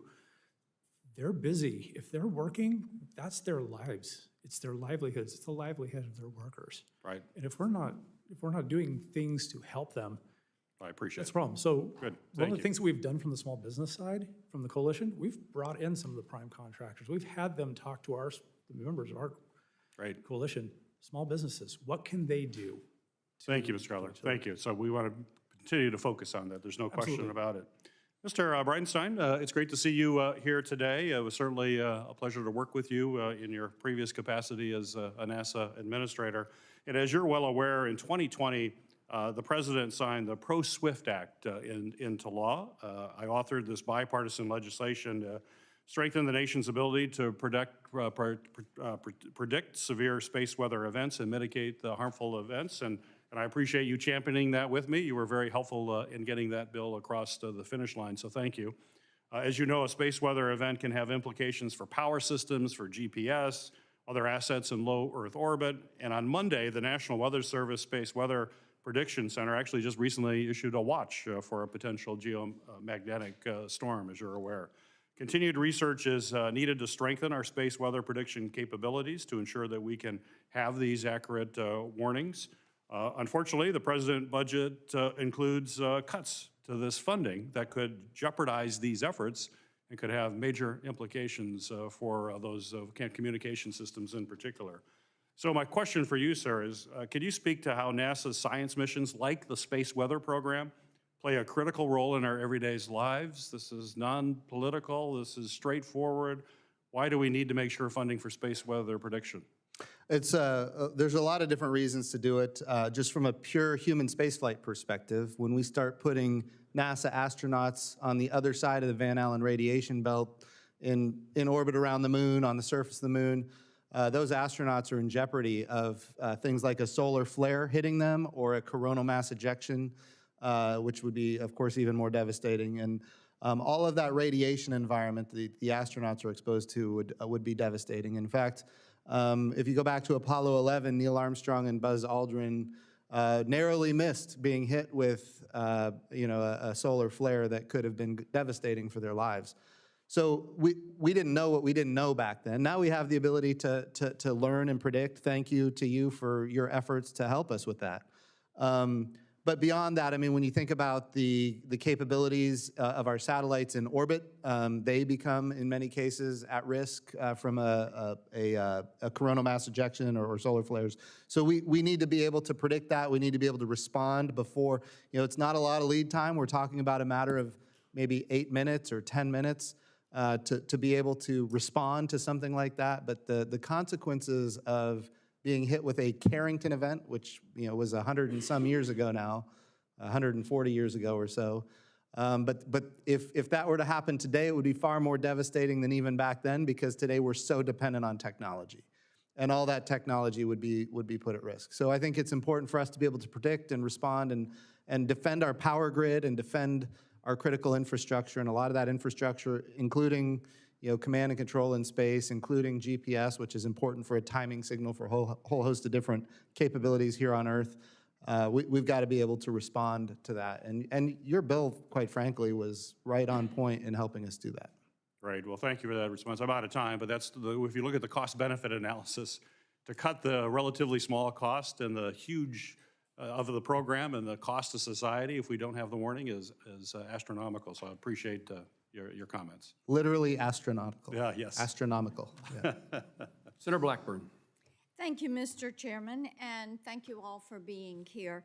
Mr. Cutler, I made some notes here. You've got 2,700 suppliers.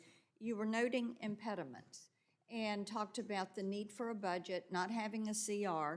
I'd like to hear more from you in writing, if you will. You said you all are constantly looking at this. What about regulations? What about security clearances? What about test beds? What about other components? And if you'll submit that to me for the record. Oh, sure, absolutely.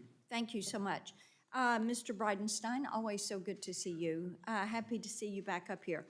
Let's talk about commercial space innovation and that importance, because you look at where we are, you look at where China is.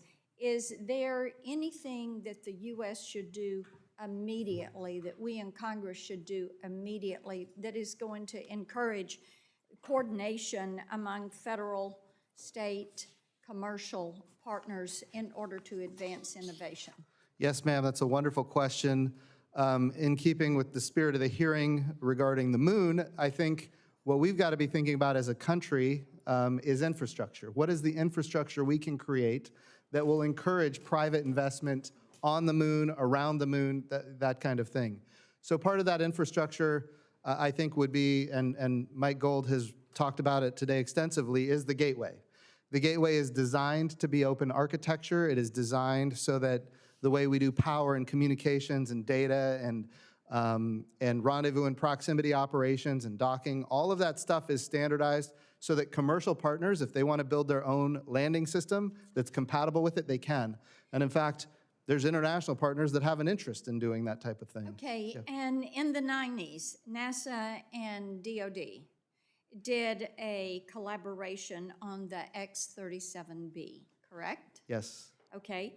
Now, given that we're facing the kind of competition that we are, what about reinstating a program such as that and utilizing it? I think it's a great idea. I would say we do have, NASA and DARPA have been partnered on some capabilities in space as it relates to nuclear power in space for a lot of different capabilities, but we need nuclear power in space for sensors. We need, and in fact, if we're going to do directed energy from space, we're going to have nuclear power for that. If we're thinking about Golden Dome and what the future of missile defense looks like. Golden Dome, lunar landers. Yes. You know, those are things I think maybe we need to think differently and revisit some ideas that have worked.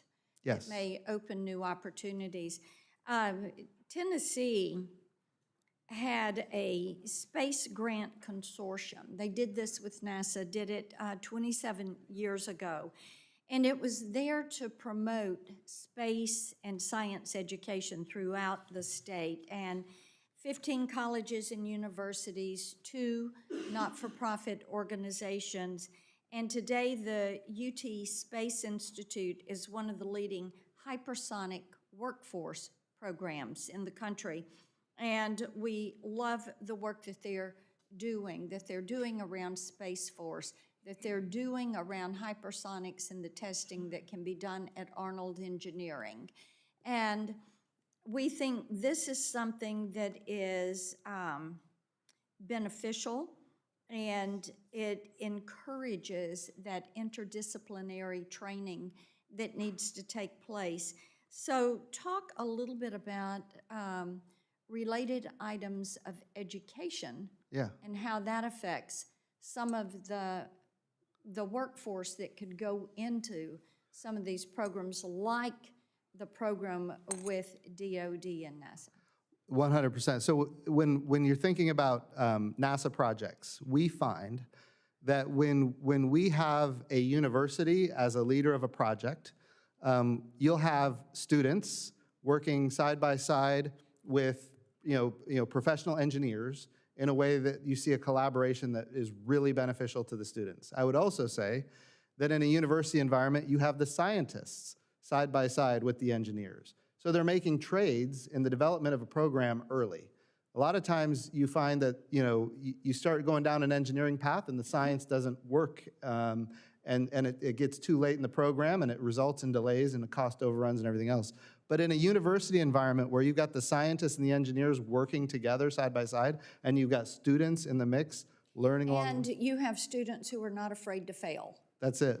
Yeah. They are looking for opportunities to try new concepts, and I think that's why UT's program has been so successful.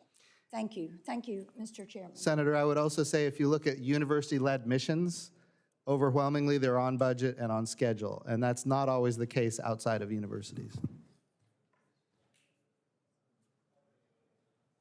Senator Rosen. Thank you, Mr. Chairman. Thank you to all of our witnesses for being here today, and quite a great conversation.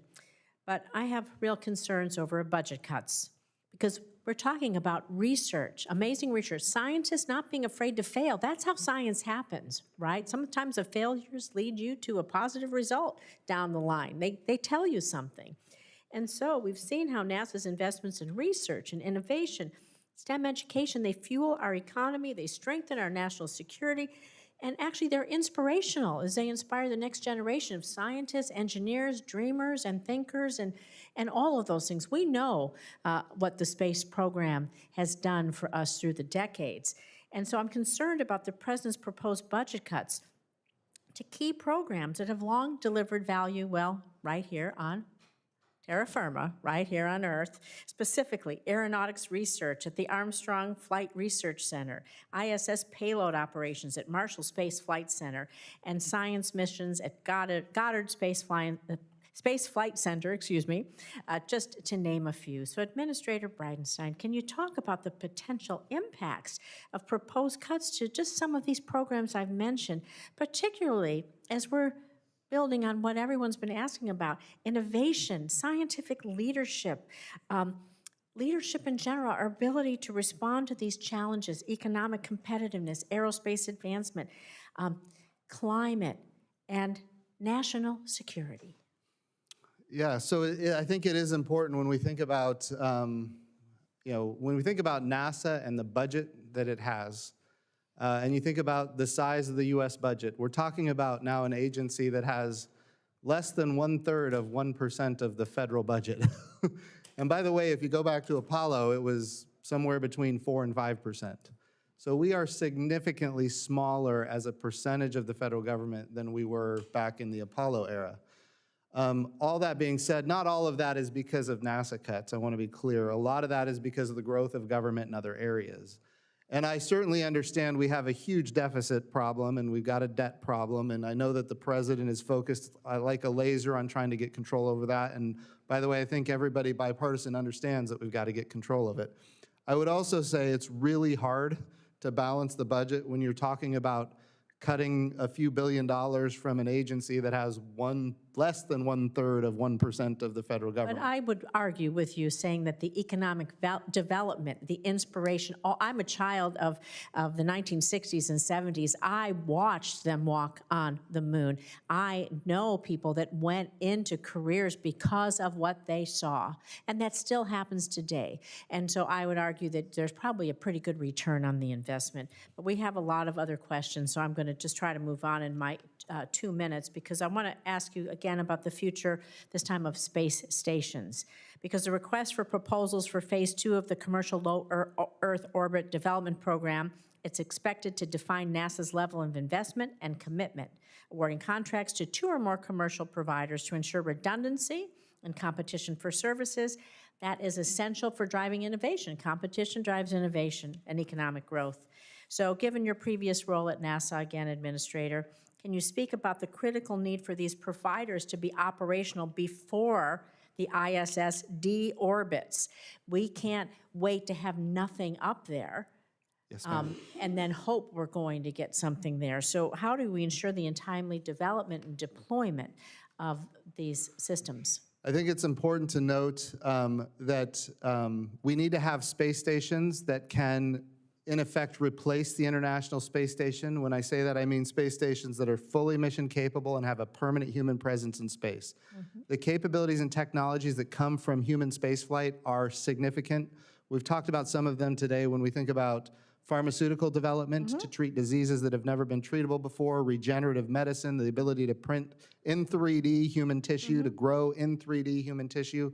All of these capabilities, if we don't stay in front of it, our greatest competitor, China, will, and our international partners will join them in that effort. So it is important for us to have fully mission-capable space stations that can replace the International Space Station.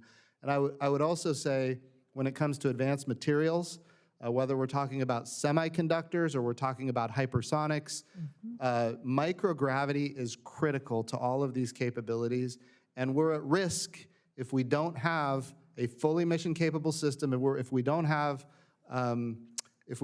a permanent human presence at space, we're at risk of losing that to our greatest competitor. And Senator, if I may, it's not only, you make an excellent point, enough that we avoid the gap, but we must have orbital capabilities that are at least equal to the Chinese. We have to avoid the gap and make sure that we are equal or superior in LEO for all the reasons Jim just mentioned. Well, thank you. I think investing in innovation research, public-private partnerships is really important. Thank you for your time today. Mr. Bridenstine, is that a Bill Nye approved beverage you have there? I don't know. Diet Mountain Dew, that's a first. I'm guessing not, but He's shaking his head. So I grew up on Bill Nye. So I'm a child of the 90s, so I grew up on Bill Nye. Senator Young. Thank you, Chairman. Thanks for our witnesses for being here, and good to see you again, Congressman. As many of you know, Indiana has deep roots within our nation's space exploration history. Purdue University likes to call itself, I think fairly, the cradle of astronauts. I was up there actually over the weekend with some family members, and you see a lot of banners. They advertise that to those who visit the community. They inspire many of us, including the students, with their 27 astronaut alumni, including Neil Armstrong, the first man on the moon, who was a Boilermaker. So this is, of course, an effort to boast about my state, but it's also to highlight the opportunities, I think, that many U.S. universities provide to our young scientists and our engineers. So as we look to reauthorize NASA, partially authorized through the CHIPS and Science Act, I'm proud to say, just a few years ago, I believe it's crucial to focus on implementing strategic investments in research to not only secure our STEM pipeline, but to maintain a competitive edge in scientific research and development, which will eventually lead to commercialization and deployment of new technologies to bolster our space exploration. Mr. Gold, thank you for your testimony and for highlighting the groundbreaking microgravity research that Redwire is advancing aboard the International Space Station. This pioneering work, the world should know, is anchored in Greenville, Indiana. It not only strengthens our state's economy, but it also underscores the state of Indiana's growing leadership in space innovation.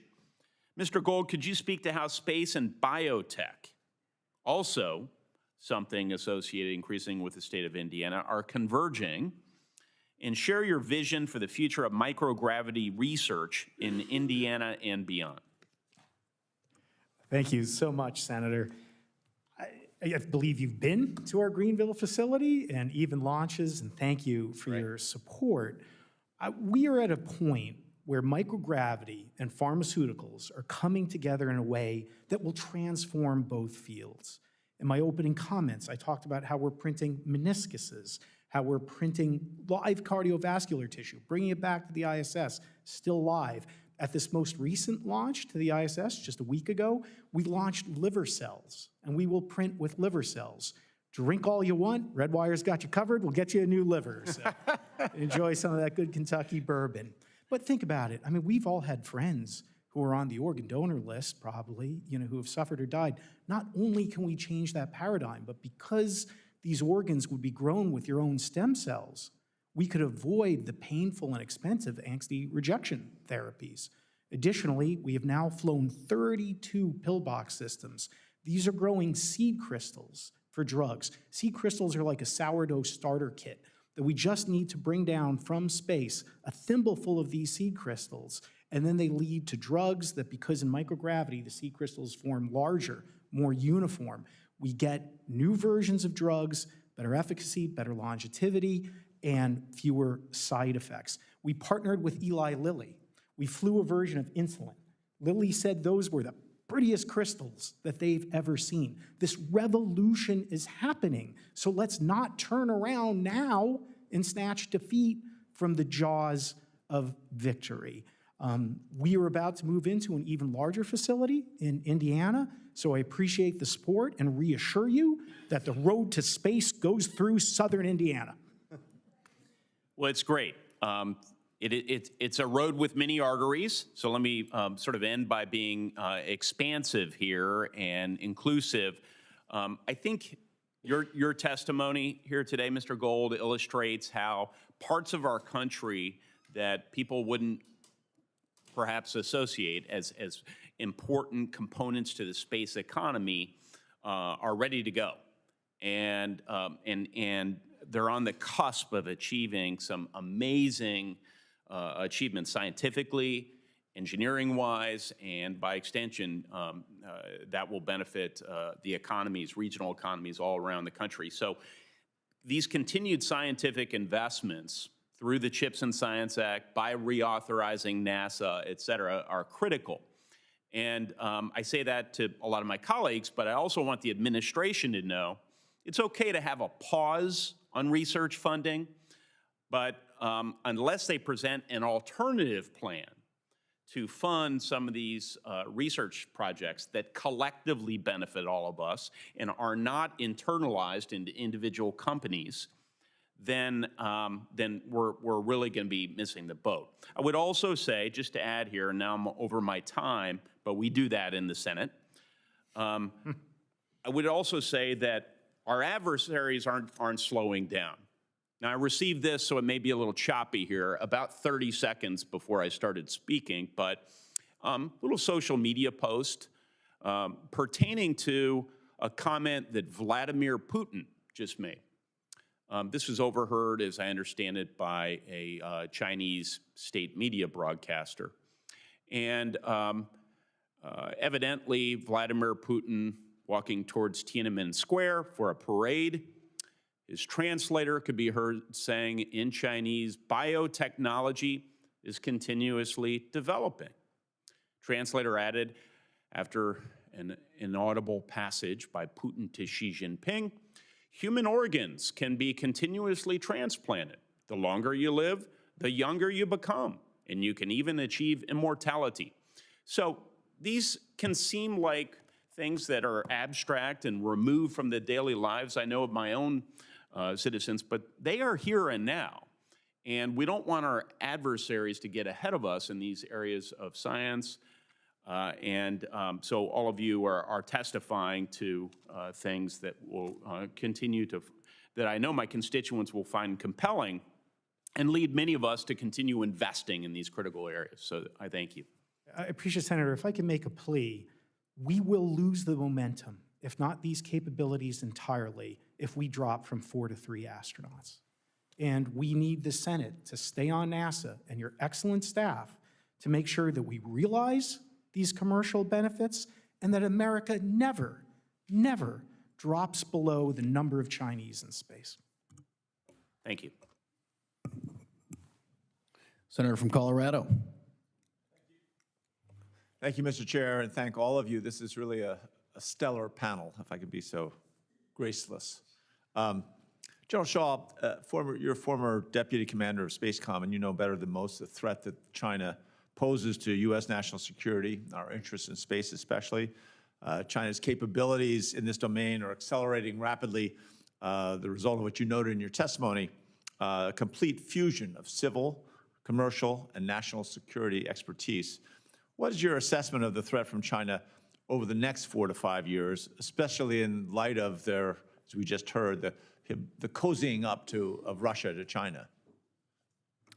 Thanks, Senator. First, let me, just from a purely military perspective, what we have seen China do over basically the last couple decades is look at what we've done in space for our warfighters.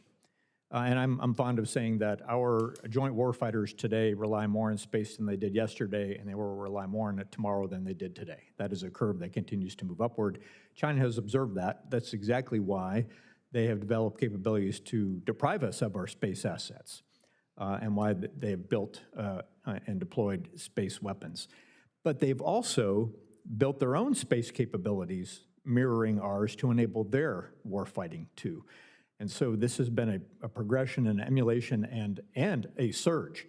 And I recommended the committee, if they aren't regularly getting briefings from the U.S. Space Force S2 on China's capabilities, that it might be helpful to get that classified briefing on what they're doing from a military perspective. We're getting that. It is truly alarming. Now, I'm sure as you saw yesterday, the administration announced its intention to relocate U.S. Space Command, which is fully operational now in Colorado, to Alabama, citing political factors such as mail-in voting, some other things.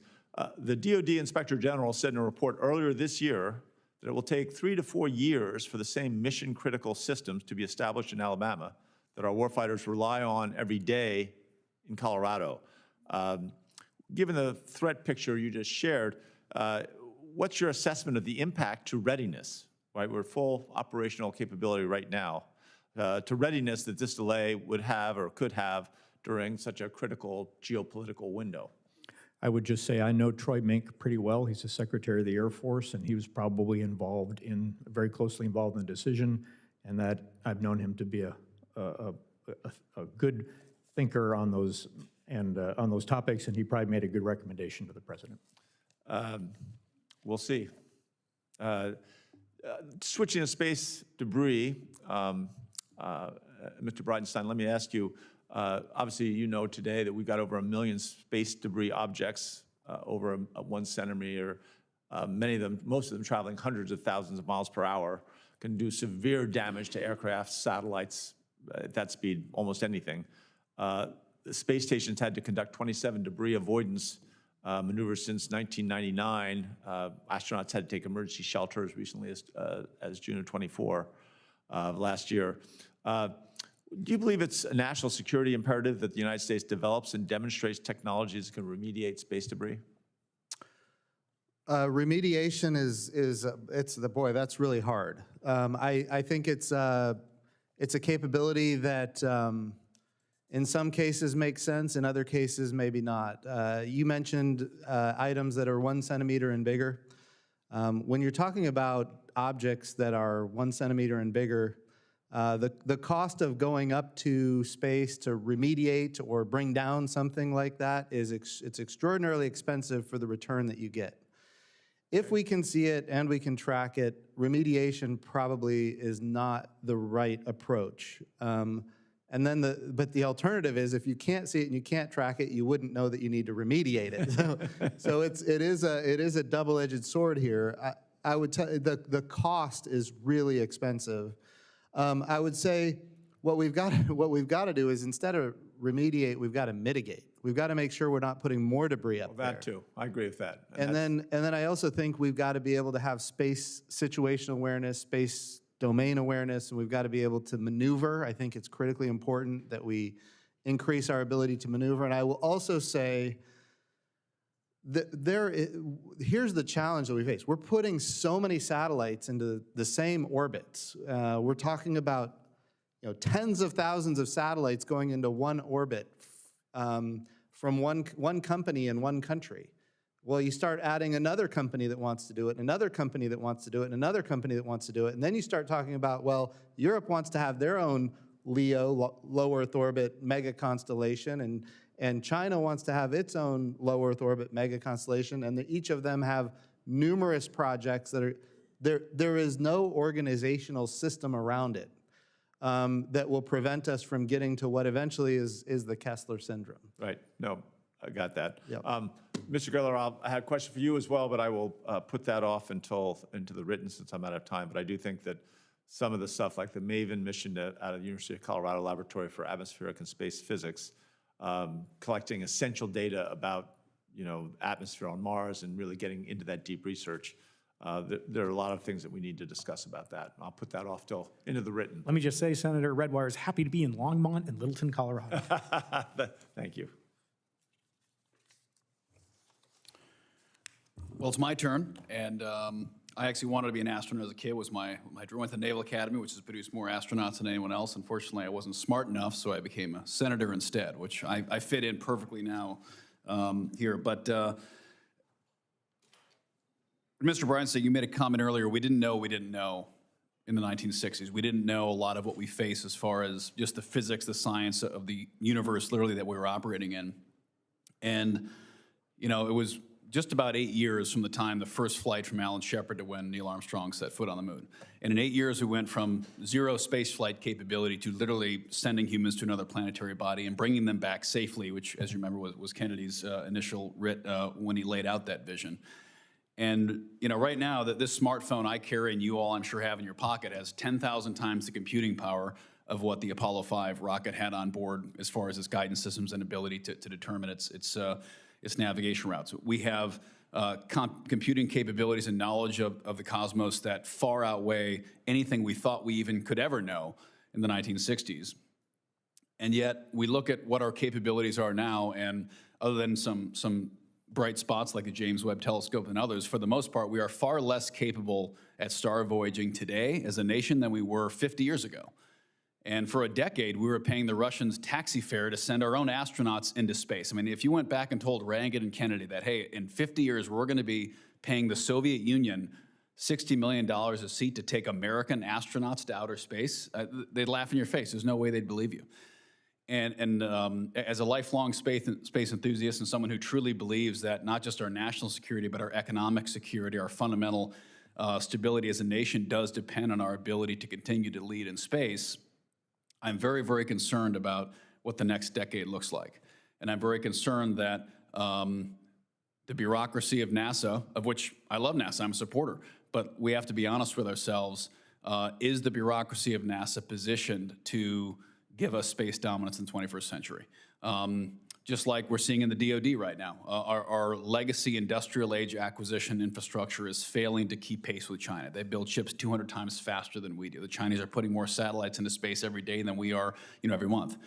We're looking at the ability for us to innovate, iterate, and deploy technologies that we're just not keeping up with the rest of the world. So as we look at systems like SLS, which I agree we need, we look at Orion, we look at the Space Liner, and we say to ourselves, is our acquisition, engineering, and development processes within NASA up to the task?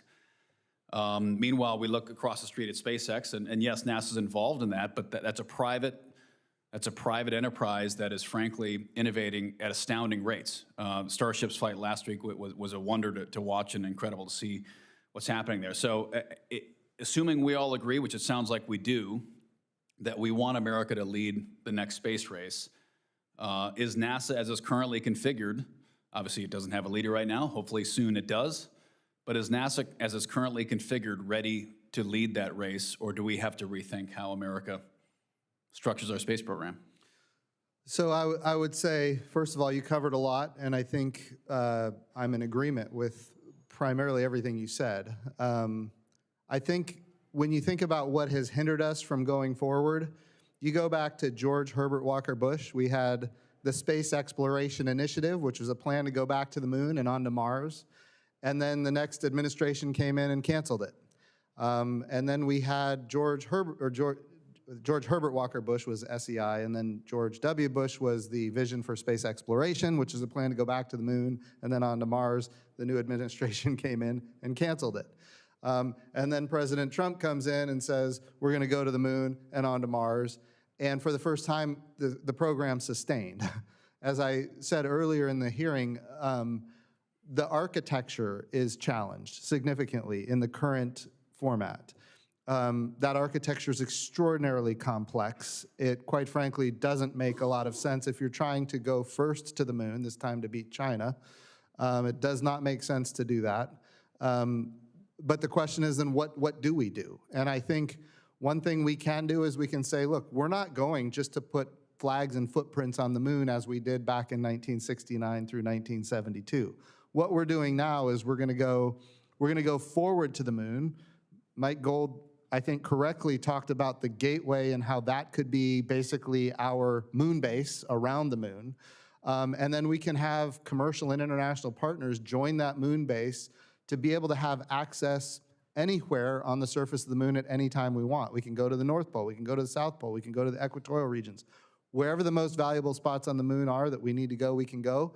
But we're building infrastructure and we're allowing private capital to go forward and build all of the things that we can do on the surface. And that means extract resources, whether it's platinum group metals or other precious materials, whether it's helium-3 or water ice or other capabilities. I think that is transformational. And it also includes a lot more private companies. It includes a lot more international partners. And it's an open architecture system where we can actually have a sustainable path that goes forward regardless of administration. So getting cast to and fro from one administration to the next has been very damaging over time. And that's the challenge with NASA. What we do is multi-decadal in nature, and sometimes it's multi-generational, and you can't just have it go back and forth all the time. Well, I'd be curious, especially your opinion generally, the history of our space program, that there was periods of time where there was great tension between the Air Force and NASA as a push and pull between, is it a military primacy or is it civilian? And of course, we've always maintained that space should not be militarized, but that's a belief we hold. Other nations don't necessarily hold that outlook. How do you see the Space Force now weaving with NASA going forward to energize our ability to have a significant defense presence in space? Well, I'd point out our adversaries have already militarized space and developed space weapons. I'd also point out that sometimes is a logical progression in any domain where there's competing resources, competing economic growth, and general competition. So I've always said, when I was in the Space Force, I'll say it today, our mission is predominantly to deter such a space conflict from ever happening. And if we do that job properly, maybe we would deter a broader terrestrial conflict too, by just making an adversary think they can't achieve an objective. As for the future, as I said in my opening statement, I don't think we've ever could envision that we would do exploration, economic growth without some sort of security measures around that for confidence, to ensure that we have transparency so that people want to invest. They're incentivized to do so in an environment that shows promise and shows security, as opposed to a Wild West scenario that might be dissuasive. Well, I'm over my time, but one other topic I'd love to I'll throw it in the record, but hardening our space infrastructure. There's a perception that if it's in space, it's safe, and the reality is we're incredibly vulnerable from our communications and navigation-based orbital infrastructure, and especially as we look at Golden Dome and space-based interceptors and space-based detection. We need to make sure we're hardening our space infrastructure because it's pretty vulnerable. Senator Lujan is up next. Thank you, Mr. Chairman. Appreciate that. Very much appreciate the conversation today. One of the concerns that I have is the president's proposed budget slashes NASA's budget to levels like back to 61. Now, I appreciate what Chair Moran shared, is that the current mark of the Commerce, Justice and Science Appropriations Committee has it at level funding. Back to a concern. This administration has been operating in a way where they are ignoring the law and saying, if they want to cut something, they're going to do it and sue me in court. Come find me.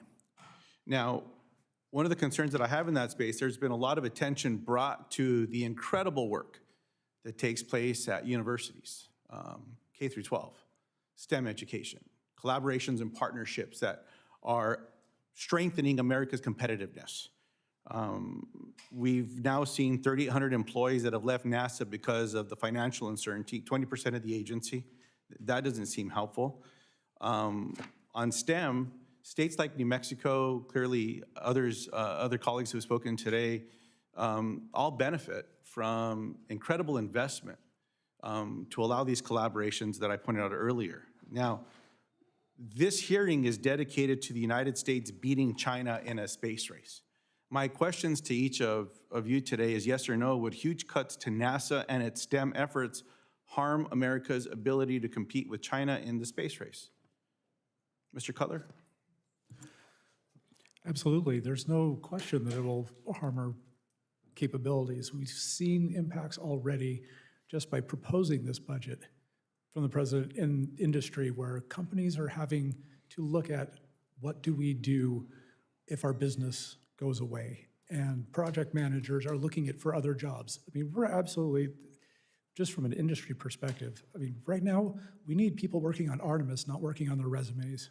And that is absolutely something that should worry all of us, because if they're not doing the work that's going to, for the missions that inspire those kids, where's that K through 12, that STEM education? Why are they going to go into this business? Why would you go into space if you see it's not going anywhere and China's where it's happening? Appreciate that. Mr. Gold, yes or no? Yes. Appreciate that. Mr. Bridenstine? No. No. No. You can talk more, sir, if you want. If you can explain to me how you complimented one of my colleagues, two of my colleagues, with your response as to the incredible importance of collaboration with students, scientists, and engineers to America's competitiveness, but you don't believe that this is harmful? No, what I'm saying is, when you think about STEM education, there's different ways to approach it. And I think NASA's missions, when they partner with universities, that's a great thing to do. I think, when you think about, the partnership where, we've got scientists and engineers working side by side, and you've got the students in the mix. I think all of that is extraordinarily, beneficial, but that's also within the program itself. Does that make sense? I don't know that NASA needs to be an... It's not free. No, it takes investment. No, I agree with that. I'm in agreement that we need to absolutely be involving students in the projects that NASA does at universities. I'm in full agreement. I just think it's when you think about education, we have a Department of Education. We should have them focused For now. on education. Right. All right. General? My answer is yes, and I would hope that the current cuts we're seeing are temporary, as I think one of the other members mentioned earlier this morning, and are helping us refocus on what we really need to be concentrating on in order to beat China. I appreciate Lieutenant General. I would agree. There seems to be strong bipartisan support in all of these efforts. I appreciate that response. Representative, during your tenure as NASA administrator, you created the Suborbital Crew or Subsea program to leverage commercial sub-vehicle for science and technology development. When fully implemented, what benefits will Subsea provide to NASA and to the broader space economy? Oh, I think that's a great question. So there's a lot of, when you talk about suborbital space flight in general, you're really talking about microgravity. So there's ways to get microgravity. We can go up a tower and we can drop an object, and you can get maybe a second or two of microgravity.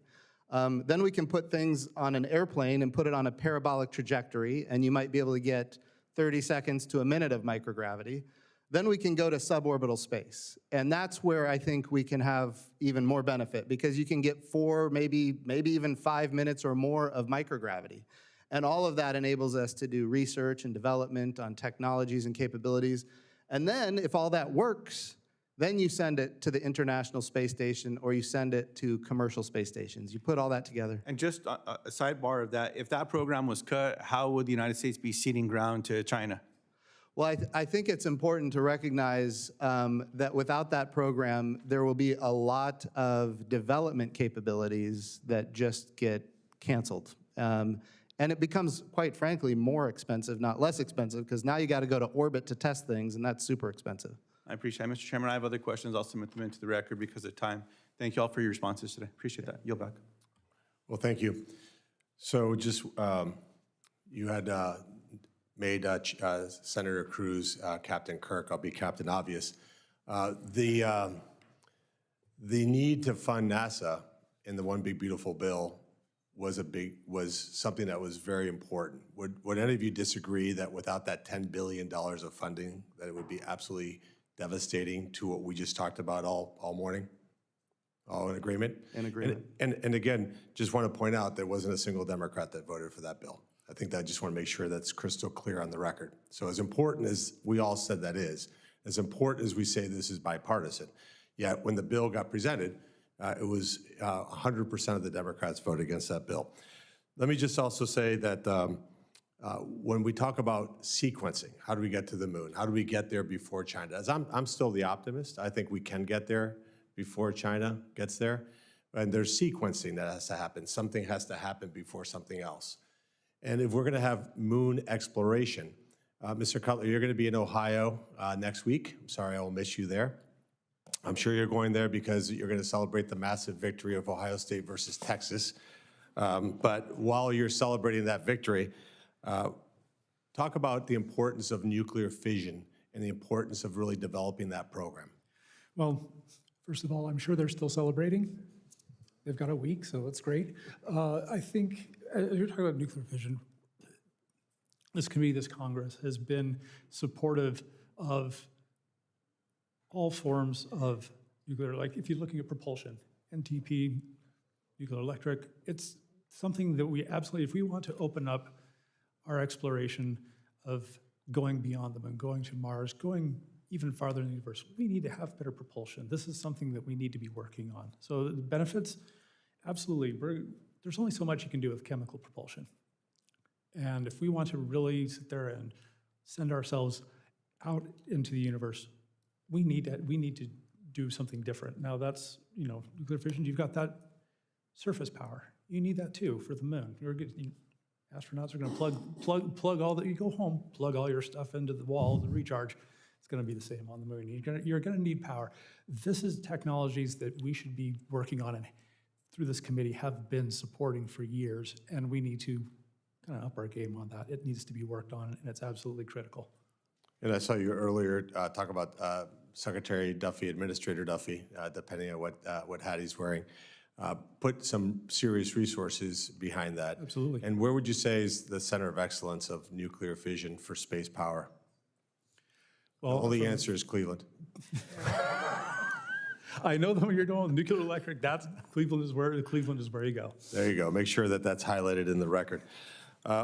So in terms of, Lieutenant General, back to you, the coordination between the military and NASA, how important is it to us to really take that to the next level, to really get this done and to compete with China?